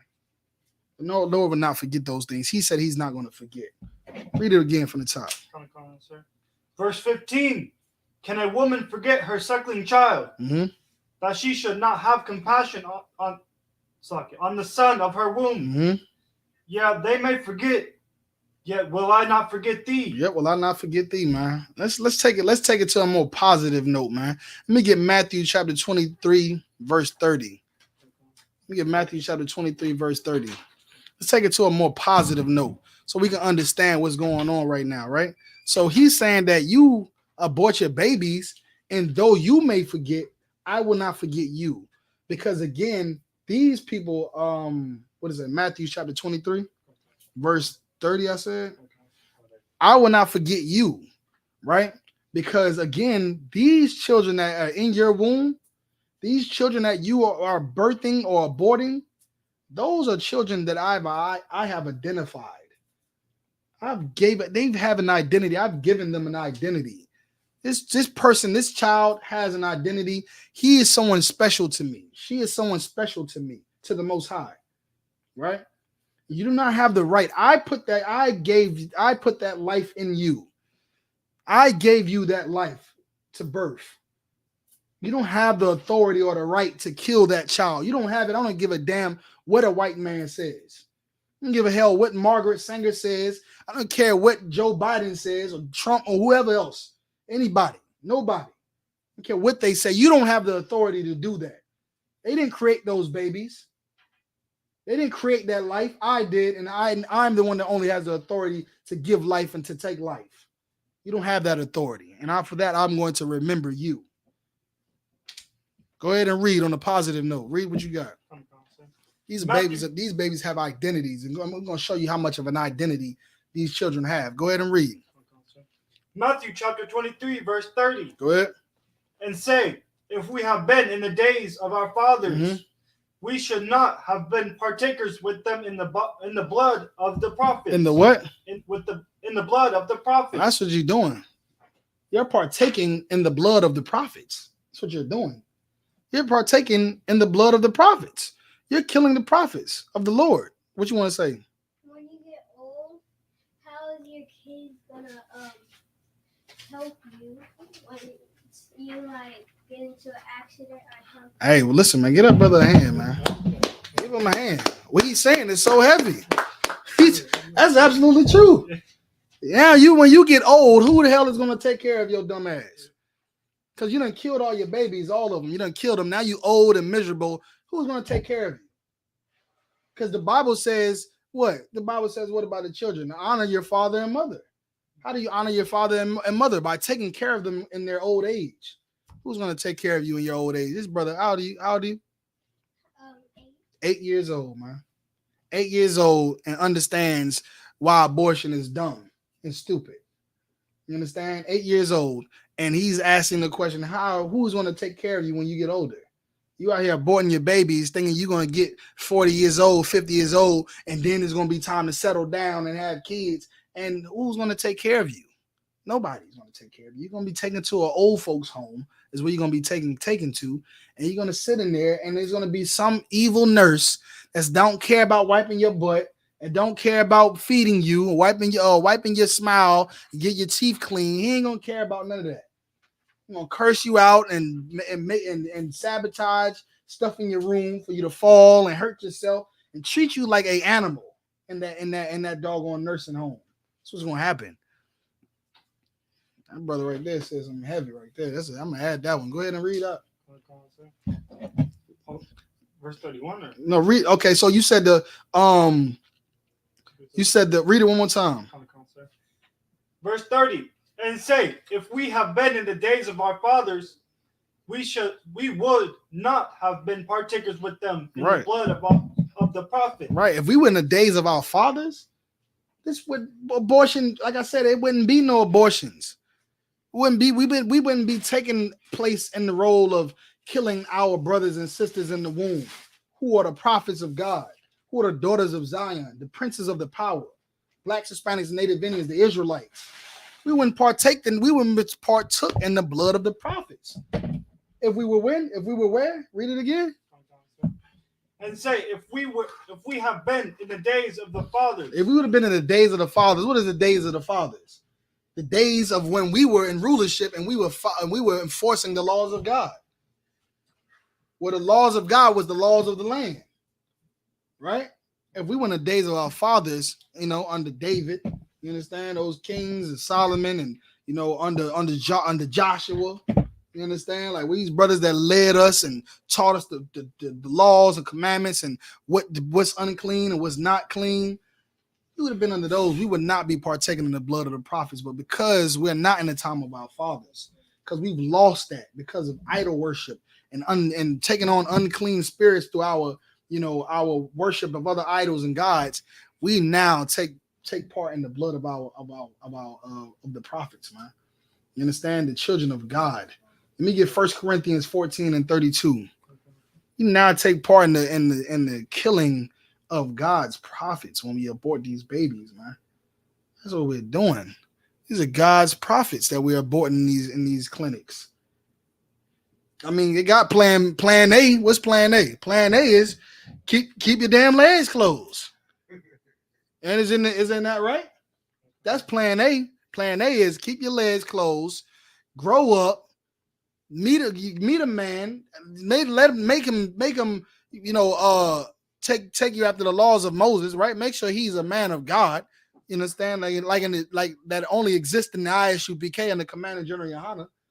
Make sure he's a man of God, right? Somebody that's going to go to your father and be approved by the Lord, that whose Christ is the head of his life, and then give him your prized possession. That's plan A. And be with him for the rest of your life. And that's plan A. Plan B, they even got plan B. You can go get a plan B and take and before you can even, what's the thing called? Conceive. Before you can even, it's a contraceptive, right? Yes, sir. Before you can even conceive, there will be no birth of anything, no fetus or anything. Right. You got a plan B. But women are so lazy and so passive and so ignorant and careless. They'll go have sex, find out, they pregnant past the stages of plan B and all of that, and put to the point where they got a baby growing inside of them, and the only thing they can think of is plan C. It's going to kill that child. Come on, man. We got to restore this back into the time of our fathers where these things wouldn't be possible. Right. These things wouldn't be possible where plan A was the only plan. And it was the best plan, and it was absolutely effective, absolutely efficient. Go back to those plans. Read what you got out. 1 Corinthians chapter 14, verse 32. Go ahead. And the spirits of the prophets. The spirits of the prophets. Why are we talking about the spirits of the prophets? You looked up like you about to say something. Oh no, I'm listening. Okay, the spirits of the prophets, right? So because what happens when you die? Go ahead. You get rebirth like way later. So it seems like just keep it simple. You get birthed into another body. There it is. You understand? When you die, you're born again into another child, a little child. You're born into a little child. You understand? You're born again, right? You're born again through the babies, through your generation, through your lineage. Right? And some other generation, through a child, right? So, because that's so, when we die, we come through these babies, and if we're aborting those babies, then what are we possibly essentially aborting? We're aborting our forefathers, our ancestors that are being born again, that are coming back, that are being reincarnated. And more importantly, read what you got. And the spirits of the prophets are subjected to the prophets. And the spirits of the prophets are subject to the prophets. Meaning, if you are a prophet and when you died, then you'll be born a prophet again. You'll be born a prophet. Like whoever David is, or Joshua, or Jesus Christ himself, right? Or we're not going to use Christ, but let's say, it was the same for Christ too, because he was born, he was reincarnated a few times, right? But he became reincarnated through another child over and over and over again. So meaning these people that you're murdering in the womb essentially could be the prophets. And now they have to just be born again and just be born again and be born again. And the Lord has to find a way around your evil ways. So just like he found a way around Pharaoh's evil ways, to make sure that the prophets are born, to make sure that they're born. You understand? So that they can do his will. Because if nobody's here to do the will of his Father, then we're all damned to eternity. And I don't think anybody wants to be living the way we live forever. I mean, I understand a lot of us don't know the truth and that we suffer for our sins. All right. And that the only way for us to stop suffering the things that we're suffering is to become lawful again and again. The only people who come back to tell us those laws, those revolutionaries, right, are the prophets or the priests. They have to come back and be teachers again so we can be retaught. So we can know that that's why we're suffering, because we're sinning. That's why we're suffering. That's why you're homeless. That's why you're poor. That's why you work in these jobs and these long hours. That's why you don't have no land. That's why your businesses are failing. That's why you have all of these germs and STDs, illnesses and sicknesses, because of your sins. That's why you're suffering. The Bible says you suffer for your sins. And they can come back and they can teach you that. And then teach you the laws, statutes, and commandments. So you can stop doing your evil. Stop committing evil. Stop committing sin. And then ultimately we can rule again and inherit the land and the earth and the trees and the animals and the fish and the other nations. We'll inherit them too. They'll be our possession. The Chinese, the Arabs, the Africans, the East Indians, they'll be our possessions as well. We need the prophets to come back. You can't keep killing the children. Stop it. You understand?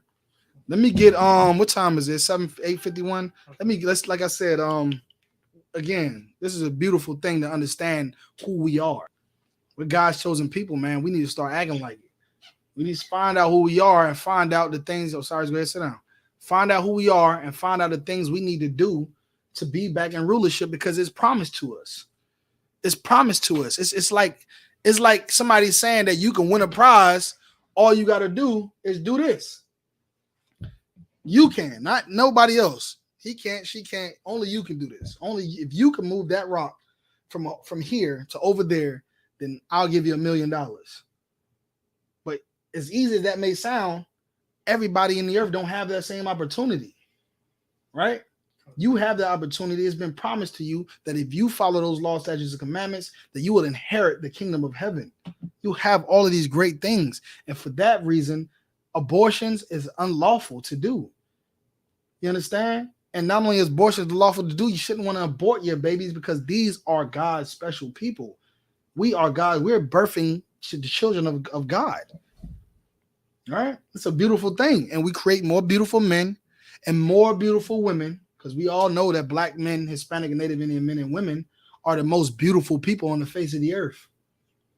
Let me show you how beautiful we are. Give me an Apocrypha. Let me give you an Apocrypha. Let me get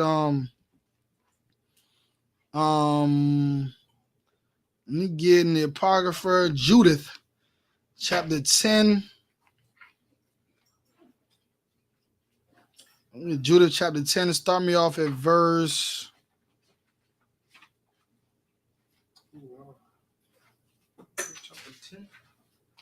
Yeah, Judith chapter 10. Start me off at.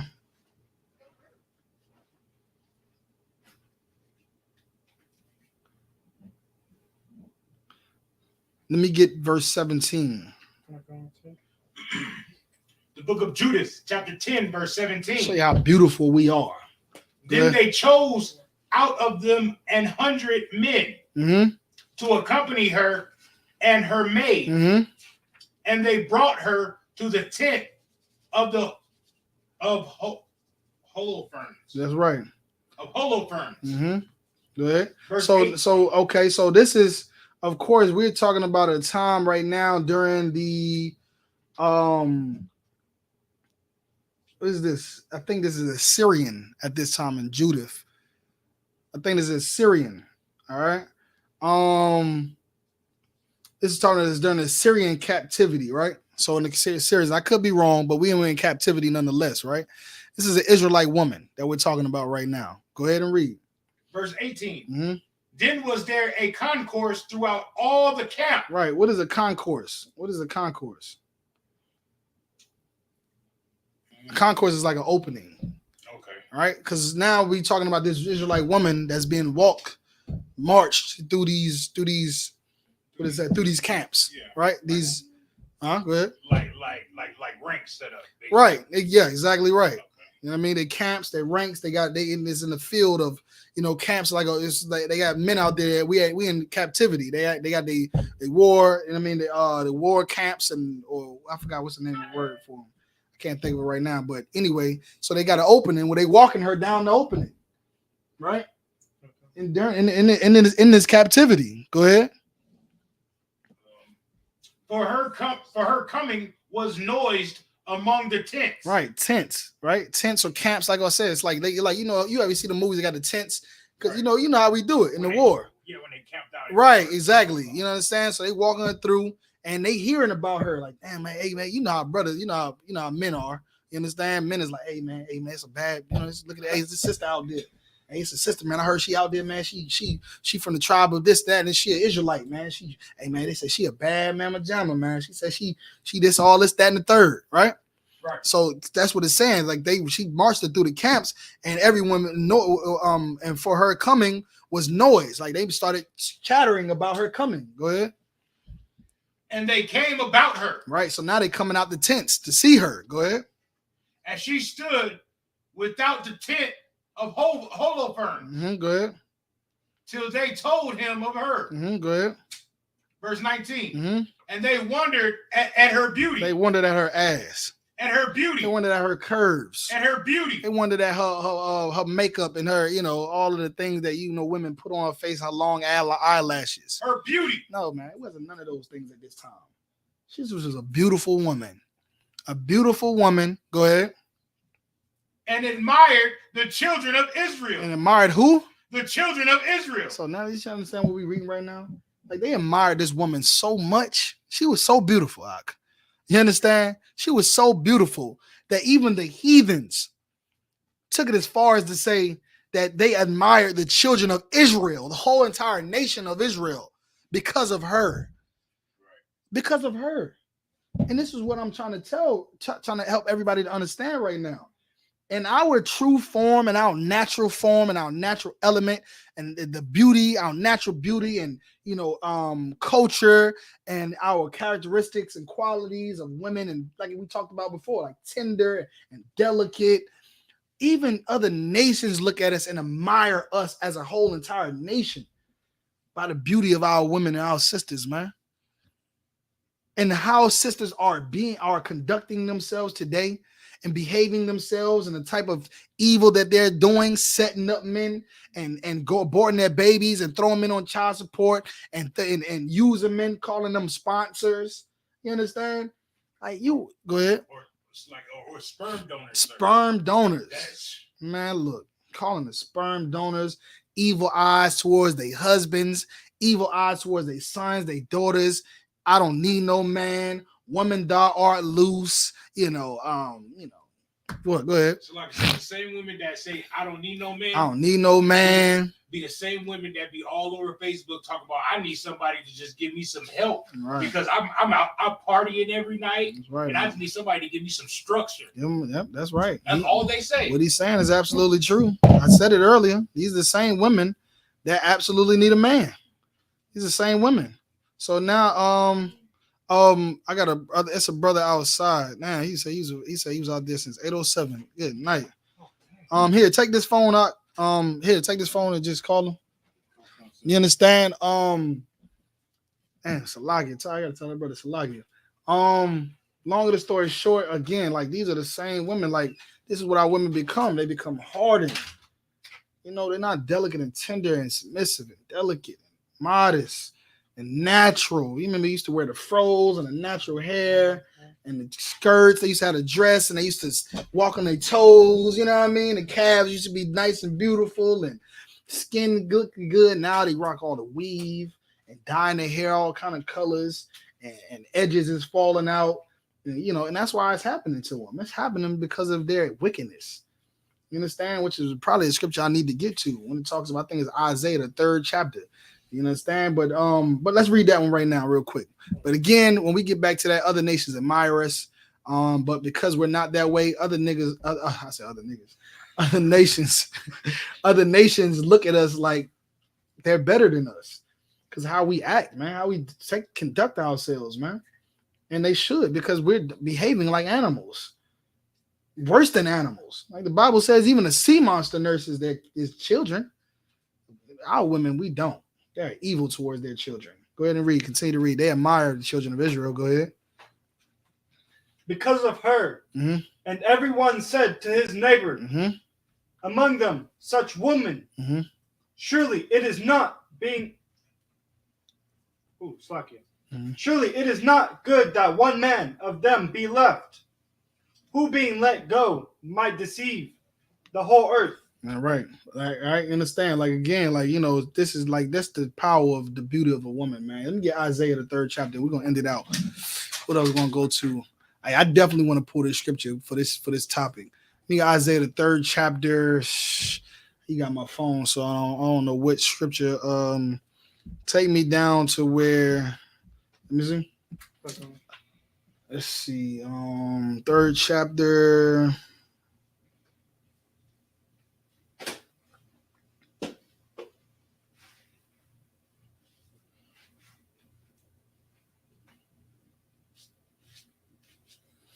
Yeah, this whole chapter is really good for real for the condition that our women are in today.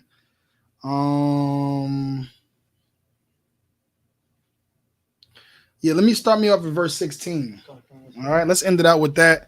Sisters got to understand that what you're doing is absolutely wrong. You should be ashamed of yourselves. You're better than that. You're better than that, man. And there's so many things that we can do to be able to take care of those children and have those children and take care of them. You understand? And moreover, not only is this something that we can do to take care of those kids and make sure that they're born and take care of them, but at the same time, you're destroying yourself because again, this is unpleasing to the Most High. Like you're committing evil acts that's causing you to be cursed. You understand? And we're going to read about those curses and some of these things that we're going to read about. A lot of these sisters are going to be able to relate to. And as you are relating to these things, make sure to say to yourself, like, damn, I can change these things from happening if I follow the laws of God. Go ahead and read. Isaiah chapter 3, verse 16. Moreover, the Lord saith, because the daughters of Zion are haughty. Because the daughters of Zion are what? Haughty. What is haughty? What does haughty mean? Good. Haughty means like to have like a, what would you call it? I want to be politically correct. Okay, if you want to, then you get the definition. Okay, come, sir. Let's get the definition. I got it right here. Good. Arrogantly superior and disdainful. Right. Arrogantly superior and disdainful. A look of haughty disdain. Like they so puffed up and arrogant. You understand? They're arrogant. They think they know what they're doing. They right. And nobody can tell them nothing. Right. But then at the end of the day, when they get in trouble, they act like just poor little innocent women. I didn't even know that was happening. And I've been taken advantage of, right? When they're in trouble, when it's time to be accountable, right? It's always somebody else's fault when it's time for them to be accountable. But when it comes to the decision making, when it's time to make decisions, they want all, authority to make the decisions and every other thing. They become haughty. Go ahead. And walk with stretched forth necks. Right? They head high, face poked out. You just can't tell them nothing. Stretch forth necks. You understand? They always sticking their neck out, like just as if they just no, they can't do no wrong. Can't do no wrong, and everything they do is right, and everything that they say should. If there's something that they're doing that's wrong, then they need a petition to make it right. Something like if I can't go and abort my baby, then the whole government of America has to change. It's got to change. The system got to change. Not me. The system has to change. Right? Like I told you about the brother coming home to the sister after he found out she was cheating. She don't gotta stop being a whore, but instead he got to go and accept her being a whore. That's just how it's got to happen. They become haughty and they necks to stretch forth. Go ahead. And wanting eyes. Right? They just want everything, and it just look like it's just like ooh, what's that? Let me get that. I want this. I want that. I want to be a lesbian. I want to be, the head of the household. I want to be the one to be in the military. I want to be the one to be a CEO. I want to go there. I want to do that. I want to be the head of household. I want to claim the kids on the taxes. I want to do this. Today is my day. It's my day. It's my whole week. It's my month. It's all about me. Wanting. Go ahead and read. Walking and mincing as they go. Go ahead. Keep going. I'm gonna just stop you when I need to point at. Go ahead. and making a tinkling with their eye or their feet. Go ahead. Verse 17. Therefore, the Lord will smite with the scab the crown of the head of the daughters of Zion. The Lord will do what? The Lord will do what? What the heck did he just do? Hold on. Oh, there goes. Let me tell me that. Go ahead, give it to me. Therefore, the Lord will smite with the scab the crown of the head of the daughters of Zion. Of the daughters of Zion. Now we know the daughters of Zion are Black, Hispanic, and Native Indian women. The so-called Israelites. I mean, the Israelites are the so-called Blacks, Hispanics, and Native Indians. But because of their actions and their evil ways, the Lord said He's going to smite their crown. What does it mean to smite their crown? Go ahead. Take all their hair. That's right. Going to cause them to lose their hair. And that's what you see. A lot of women it's happening to a lot of women. They're balding. Their edges are falling out. Their hair is thinning in the back. It's thinning up top. It's thinning over here in the front. It's, and it's looking. Go ahead. Jada Pinkett. Yeah, get a brother a hand. Brother bringing out something so heavy right now. That brother there is woke. That brother woke right there. That's a Jada Pinkett Smith, and that's absolutely true. Jada Pinkett Smith is a product of that. She's haughty. Her neck is stretched forth. Look how she got Will Smith out here looking like a heathen out here, looking like a chicken with his head cut off, slapping people and for jokes that are true. She looks like G.I. Jane. She does. And if he's gonna fight people over her, then he's gonna have to fight the whole entire world, because we're all laughing at her and calling her a whore. We're all doing it. She had an entanglement with another man. So what did Will Smith must be ready to fight the whole earth, because we all are looking back and calling her a whore, because that's what she is. And she's losing her hair because of it. The Lord is smiting her. That's what's happening. He's smiting her. When her hair could be nice and full and long and grow and be beautiful and full, women out here losing their hair and their edges, and they don't even understand why. They think it's just a Black girl thing. Yeah, it is a Black girl thing. It's because Black girls are supposed to not be haughty. Black girls are not supposed to be whores. Black women are supposed to follow the laws of God, because you are the daughters of Zion. Right. Go ahead and read. And the Lord will discover their secret parts. Just go ahead. Verse 18. In the day the Lord will take away the brave of their tinkling ornaments about their feet. Right, you're gonna take away the tinkling ornaments. I mean, what is that? Go ahead and read. And their cows. Good. What you about to say? Yeah, go ahead. I was gonna say like ankle jewelry. Yeah, ankle jewelry. Yeah, all that jewelry. You know what I mean? They got all this jewelry and stuff like that.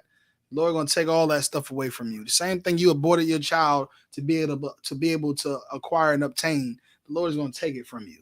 Go ahead, Kabor. Right, and I mean that's just another way to show that Blacks, Hispanics, and Native Americans are Israelites. That's right. I have never seen another nation with an ankle bracelet or a toe ring. That's right. That's what the brothers are bringing out is heavy. The sisters wear the ankle bracelets and all that, and just like in the Bible, it talks about brothers wearing grills and chains around their necks. Right. Go ahead.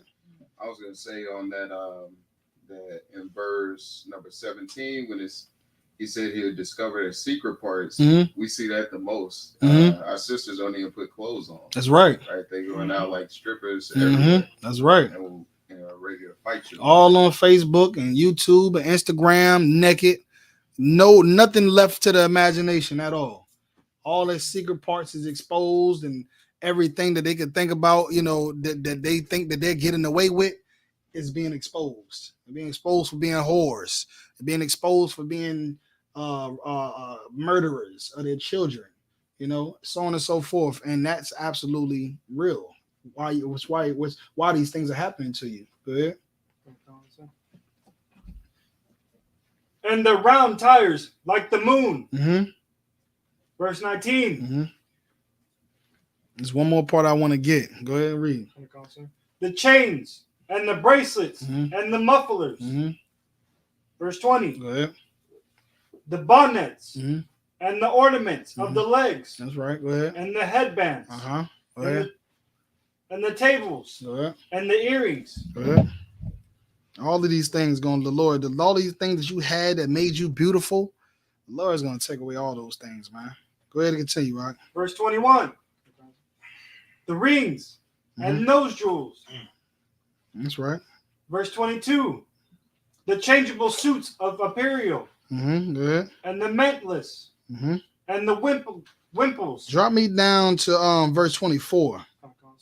That's what I want right there. Verse 24.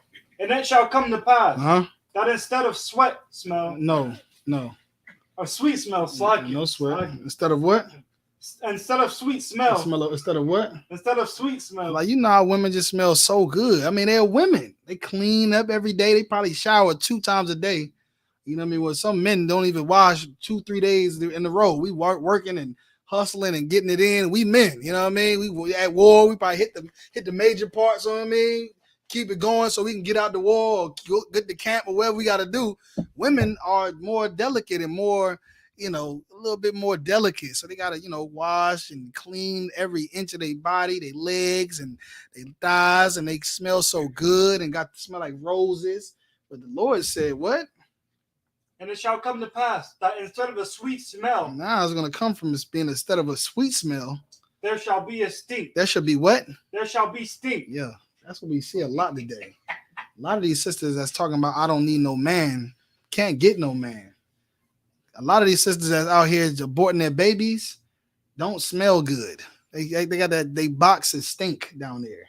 Understand? They got that vaginal odor. Go ahead. It smells like a Korean fish market. It smells like a Korean fish market down there that got a D rating on the glass out front. You understand? Got a D rating. You want to say something? As far as that, the stink rather than the sweet smell, like when the sisters wear that heavy weave, brother, they're touching on something heavy right now. He's touching on something heavy right now. He said they take that weave off, and some of them that's why they balding. They got that smell up under there. It smell like horse. That's what it smell like. It smell like horse hair, old horse hair, up under that weave cap, and it stinks.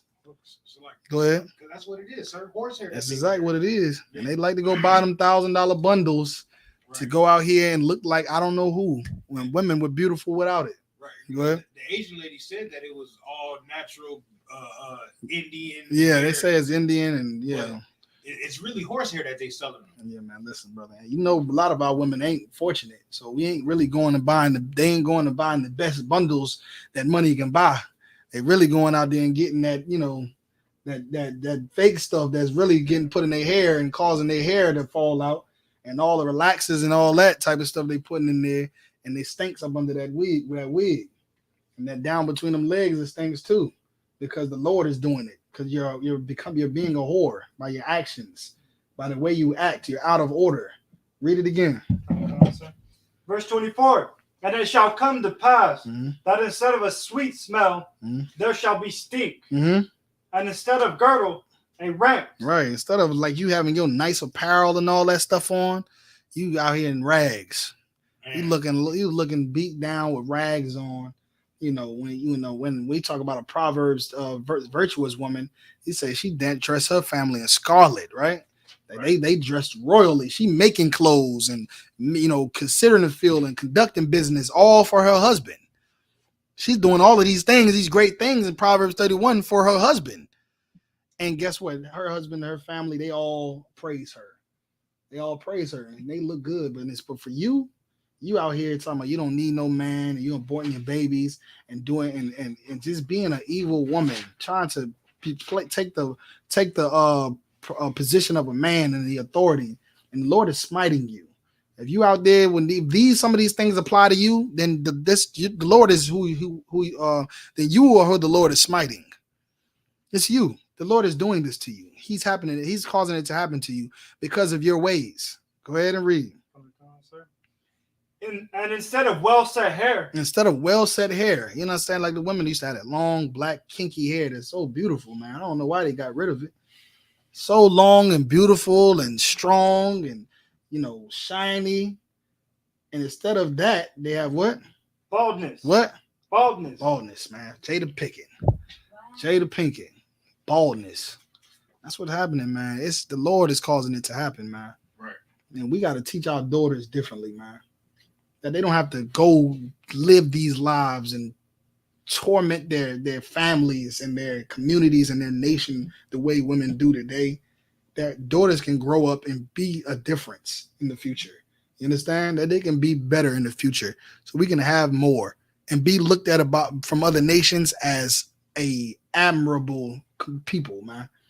A admirable, honorable people that no one can come up against. Get back to those days. You understand? Drop down. Let me go ahead and sing it in right now. I'm gonna sing it all the way in with Isaiah 4.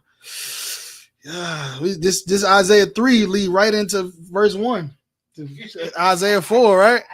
Lead right into chapter 4, Isaiah 4, and right into verse 1. Go ahead and read it. Isaiah chapter 4, verse 1. Mm-hmm. And in the day, 7 women shall take hold of one man. And in that day, 7 women shall take hold of one man. Now, this is another big thing. This is why a lot of women are kicking niggas out the household. Because he talking to another woman. Or because he cheated. All right? You know, they kicking them out the house and destroying their relationship and filing. I seen that video of Kevin Samuel say, who filed for the divorce? Who filed for the divorce? You understand? Who filed for the divorce? Who filed for the divorce? She was all these different answers instead of just being accountable and saying, I did. Right. All these divorces are being filed and marriages being broken and relationships being torn apart because a man dealing with another woman. Go ahead. Over 70%, sir. 70% of Black, Hispanic, and Native American marriages are filed for by the woman. Damn, that's crazy. It is. I mean, and then that's probably about the same percentage of single parent homes led by mothers, right? So again, in that day, 7 women shall cling to one man because multiple wives is lawful to God. There's nothing wrong with a man having multiple wives, just like it's nothing wrong with a man having one wife. Just like there's nothing wrong with a man having no wife at all. You understand? Even Paul said it's better for a man to have no wife because then they can do more for the Lord and not have to consider a day of the week when they got to take care of their family. Because, all the week they can work for the Lord. You just do the Lord's work, sleep on the floors in the barracks, every day until there's more work to be done. And they can't do that if they have a wife or a child. All right. But in that day, 7 women shall cling to one man. And a lot of people look at this as like, oh my God, this is misogynist. And, oh my goodness, look at this. This is unfair. But they don't never read down to the part that comes after those things. Let's see what it says. Go ahead and read. And in the day, 7 women shall take hold of one man. Go ahead. Saying, we will eat our own bread. Right. Because it's coming to a time right now where the best men ain't even interested in the regular average bad bitch. Excuse my language. You're not interested. It's not even something that a good man wants. They over here twerking on Facebook and have naked on. Who wants that? Nobody wants that. They don't want that. And everything you're left with is niggas that you don't want after that. So when the day comes that you actually want a good man, you're not going to care about him having another wife or not. Right. You're going to not care so much that you're going to say what? Go ahead and read. And wear our own apparel. We will wear our own apparel, right? Meaning like, all these women out here, these bad bitches that's looking for a sponsor, is trying to get, for somebody to buy them the new Fendi bag and the Dolce & Gabbana and, the shoes, the red bottoms and pay their rent. The list can go on and on and on. Pay their bills, pay the automobiles, the telephone bills, then maybe we can chill. You know what I mean? Then maybe we can chill. But these women right here at some point are like, listen, man, I don't care about you. You can buy me clothes. I'll buy my own clothes. Go ahead. Only let us be called by thy name. Hold on, you missed something. You missed the bread part. Oh, Google, you don't. Oh, yeah, I said that. Maybe I missed it. Say it one more time. We will eat our own bread. We will eat our own bread. Like they say, these women today, they looking for you to pay for their lunch and food at the. They don't not only want you to pay for their food, but where they want you to take them to go eat at. Go ahead. Benihana's. Come on now. Tamagotchis. Cheesecake Factory. Steak 48. Oh man. You understand? Steak 48. Ruth's Chris. Right. Fogo de Chao. They want you to go to all the most extravagant places and you pay for their food and everything else. You understand? They want the shrimp, lobster tail, steak dinner, all of that. The food get made in front of them. They want Salt Bay to come out, cut their steak. You know what I mean? He got to come out and cut the steak and do the salt thing and all that. But this sister said, I'm going to eat. What she said? Oh, good night. She said, they the ones that want to be ate now. Yeah, Good yeah, night. they want to be, and they want you to eat their box, and their box don't smell good. It stinks. Go ahead. What she said? We will eat our own bread. All right, we would eat our own bread. Meaning we're gonna make our own food and bring our own food to the table, just like a virtuous woman does. Virtuous woman says she's traveled far to bring her food from afar. And she's willing to work to bring food to the table. Go ahead. And wear our own apparel. Right, just like a virtuous woman. A virtuous woman ain't thinking about what a man can go buy her clothes and stuff. She making clothes. Right. She had that spindle day and night. Even when the sun go down, she's still on that spindle and that sewing machine making clothes, and they beautiful. Stuff like this right here that I'm wearing courtesy of the brother Kabar, Officer Kabar, with the fringes and your tribal, markings and your shield of David marking your authority, the Lord's authority, right? His government. She making her own clothes and stuff. Go ahead. Only let us be called by thy name. Like, the only thing that's valuable to them is to be called by your name. That's what's most valuable to them. Right. Not clothes and food and money. You are valuable to them. Because clothes is everywhere. Money is everywhere. I mean, I can name a million niggas with money right now. Will they be good husbands? No, probably not. Will they be good fathers? Who knows? Will they treat these women good? I don't know. Probably not. I mean, look at all these rich people getting divorced right now. Dr. Dre lost his wife. Kanye West is divorced. They billionaires. So, I mean, at the end of the day, it seems like the most valuable and unique thing is the man himself. Right. You want to say something about Jeff Bezos couldn't even keep his. Jeff Bezos? Forget about it. Look at Johnny Depp and them. Johnny Depp going through things in his relationship. You know what I mean? It's bad out here. It's like money ain't.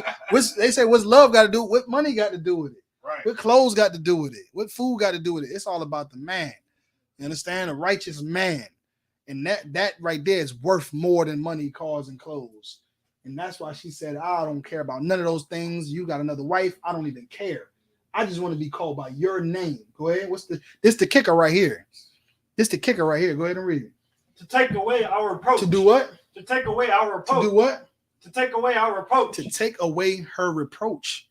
All of the things that sisters are doing today that they think is right, and they are so high, and their heads are high in the air, their neck stretched forth, and they so haughty about, it's absolutely disgusting, abominable, and wicked. And one day, it's going to have to take a man to clean her up. And that takes work. That takes work to clean up a sister from those ways. That's the reproach that it's talking about, because all the years she's been Jenny from the block. All these years she's been, whatever, the names we give these sisters, you know what I mean? Back in the world, he toss them around in the neighborhood, and she was with him, and now she with him, and that's their name that they have. But one day she wants to be able to marry someone and not care about how many wives he has or how much money he makes or what he can do for her, but somebody that's going to be able to take away her reproach, meaning to give her a new name. I'm not going to be known as just the woman that has 7 kids, by 3 different niggas and single widow, you know what I mean? Single and a whore, the Jenny from the block. Now I will be known as the wife of a king. Right. Now I'll be known as the wife of King David's wife, King Solomon's wife, a wife of a priest. Right. And again, that reproach is what women need to be taken away. Your lifestyle that you live right now, aborting your babies and killing these children, is absolutely a stain on your reputation. And one day you're going to see how abominable and ill it is. And you want to grow your hair back. You don't want your box to smell good again. You understand? You're going to want your box to smell good again. You're going to want to look nice and be gentle and delicate and tender again. And it's going to take a man to have to tame that dragon. You understand? It's going to take a man to have to tame that dragon and teach her these laws, statutes, and commandments, clean her up, and put away her reproach. And these are all the things that are necessary to have that nuclear black family to be in the order of the Most High, how he intends for a family to be. All right? With that, I'm going to pass the class over to Priest and Officer Kabar. There's a lot about that too, right? Oh, that's all. My bad. I'm sorry, I'm right up until the final. Find the Lord's Prayer.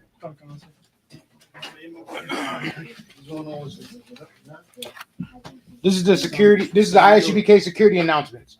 We are the I.S.U.P.K. Start out on 1 West, 125th Street, Harlem, New York. Rule for new brother and sister. When a new brother and sister comes into the school, they are off limits for 6 months. They are to be saluted only. They are here to share themselves with the world.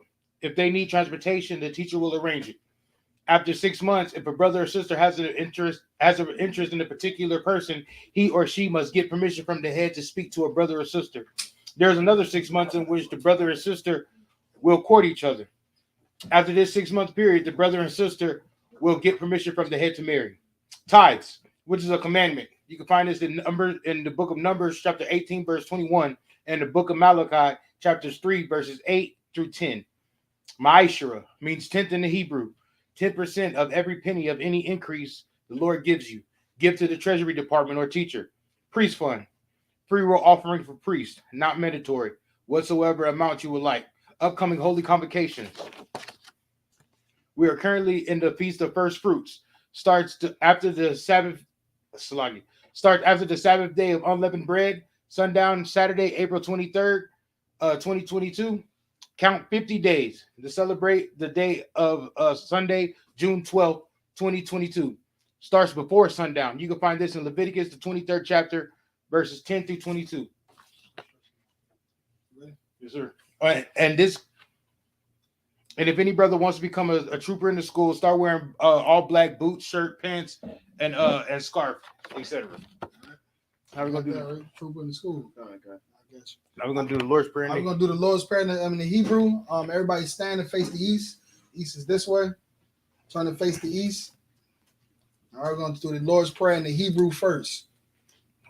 Abanawa, Shabbat Shemayim, Quadash, Hayah, Shemka, Yahweh, Malakwaka, Taba'ah, Ratazayaka, Hayah, Aisha, Ba'arataza, Kawa, Hayah, Bashemayim, Ketanlanawa, Lakam, Kal, Yawam, Wasalaknawa, Kabawathnawa, Kasalaknawa, Kabawathiyanawa, Wallah. Taba'aya now. Banasaya 1. A ball. Haishaya now. Mayan. Rai. Kaya. Laka. Amalakwa. Wala Allah. Wata Pa'ara. Lai Walumyum. Aman. All right, now we're going to do it in the English. Our Father, which art in heaven, hallowed be thy name. Thy kingdom come. Thy will be done. In earth. As it is in heaven. Give us this day. Our daily bread. Forgive us our debts. As we forgive our debtors. Lead us not into temptation. But deliver us from evil. For thine is the kingdom. And the power. And the glory. Forever. So be it. All right, sorry. Everybody turn face the front. Sisters, you can be seated.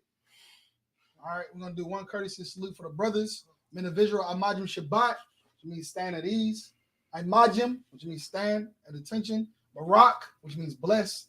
Yahweh Ba'ashem Yahweh Barakatah. Yagim Matah, which means hand down. Sisters, you will stand back up. Brothers, Sar, turn to face his sister. Men of Israel, we're going to do one courtesy salute for the sisters. Men of Israel, Imajim Shabbat, Imajim, Barak, Yahweh Shamar Alatha Ba'ashem Yahweh Shah. Yahweh Shamar Al Atha Ba'ashem Yahweh Shah.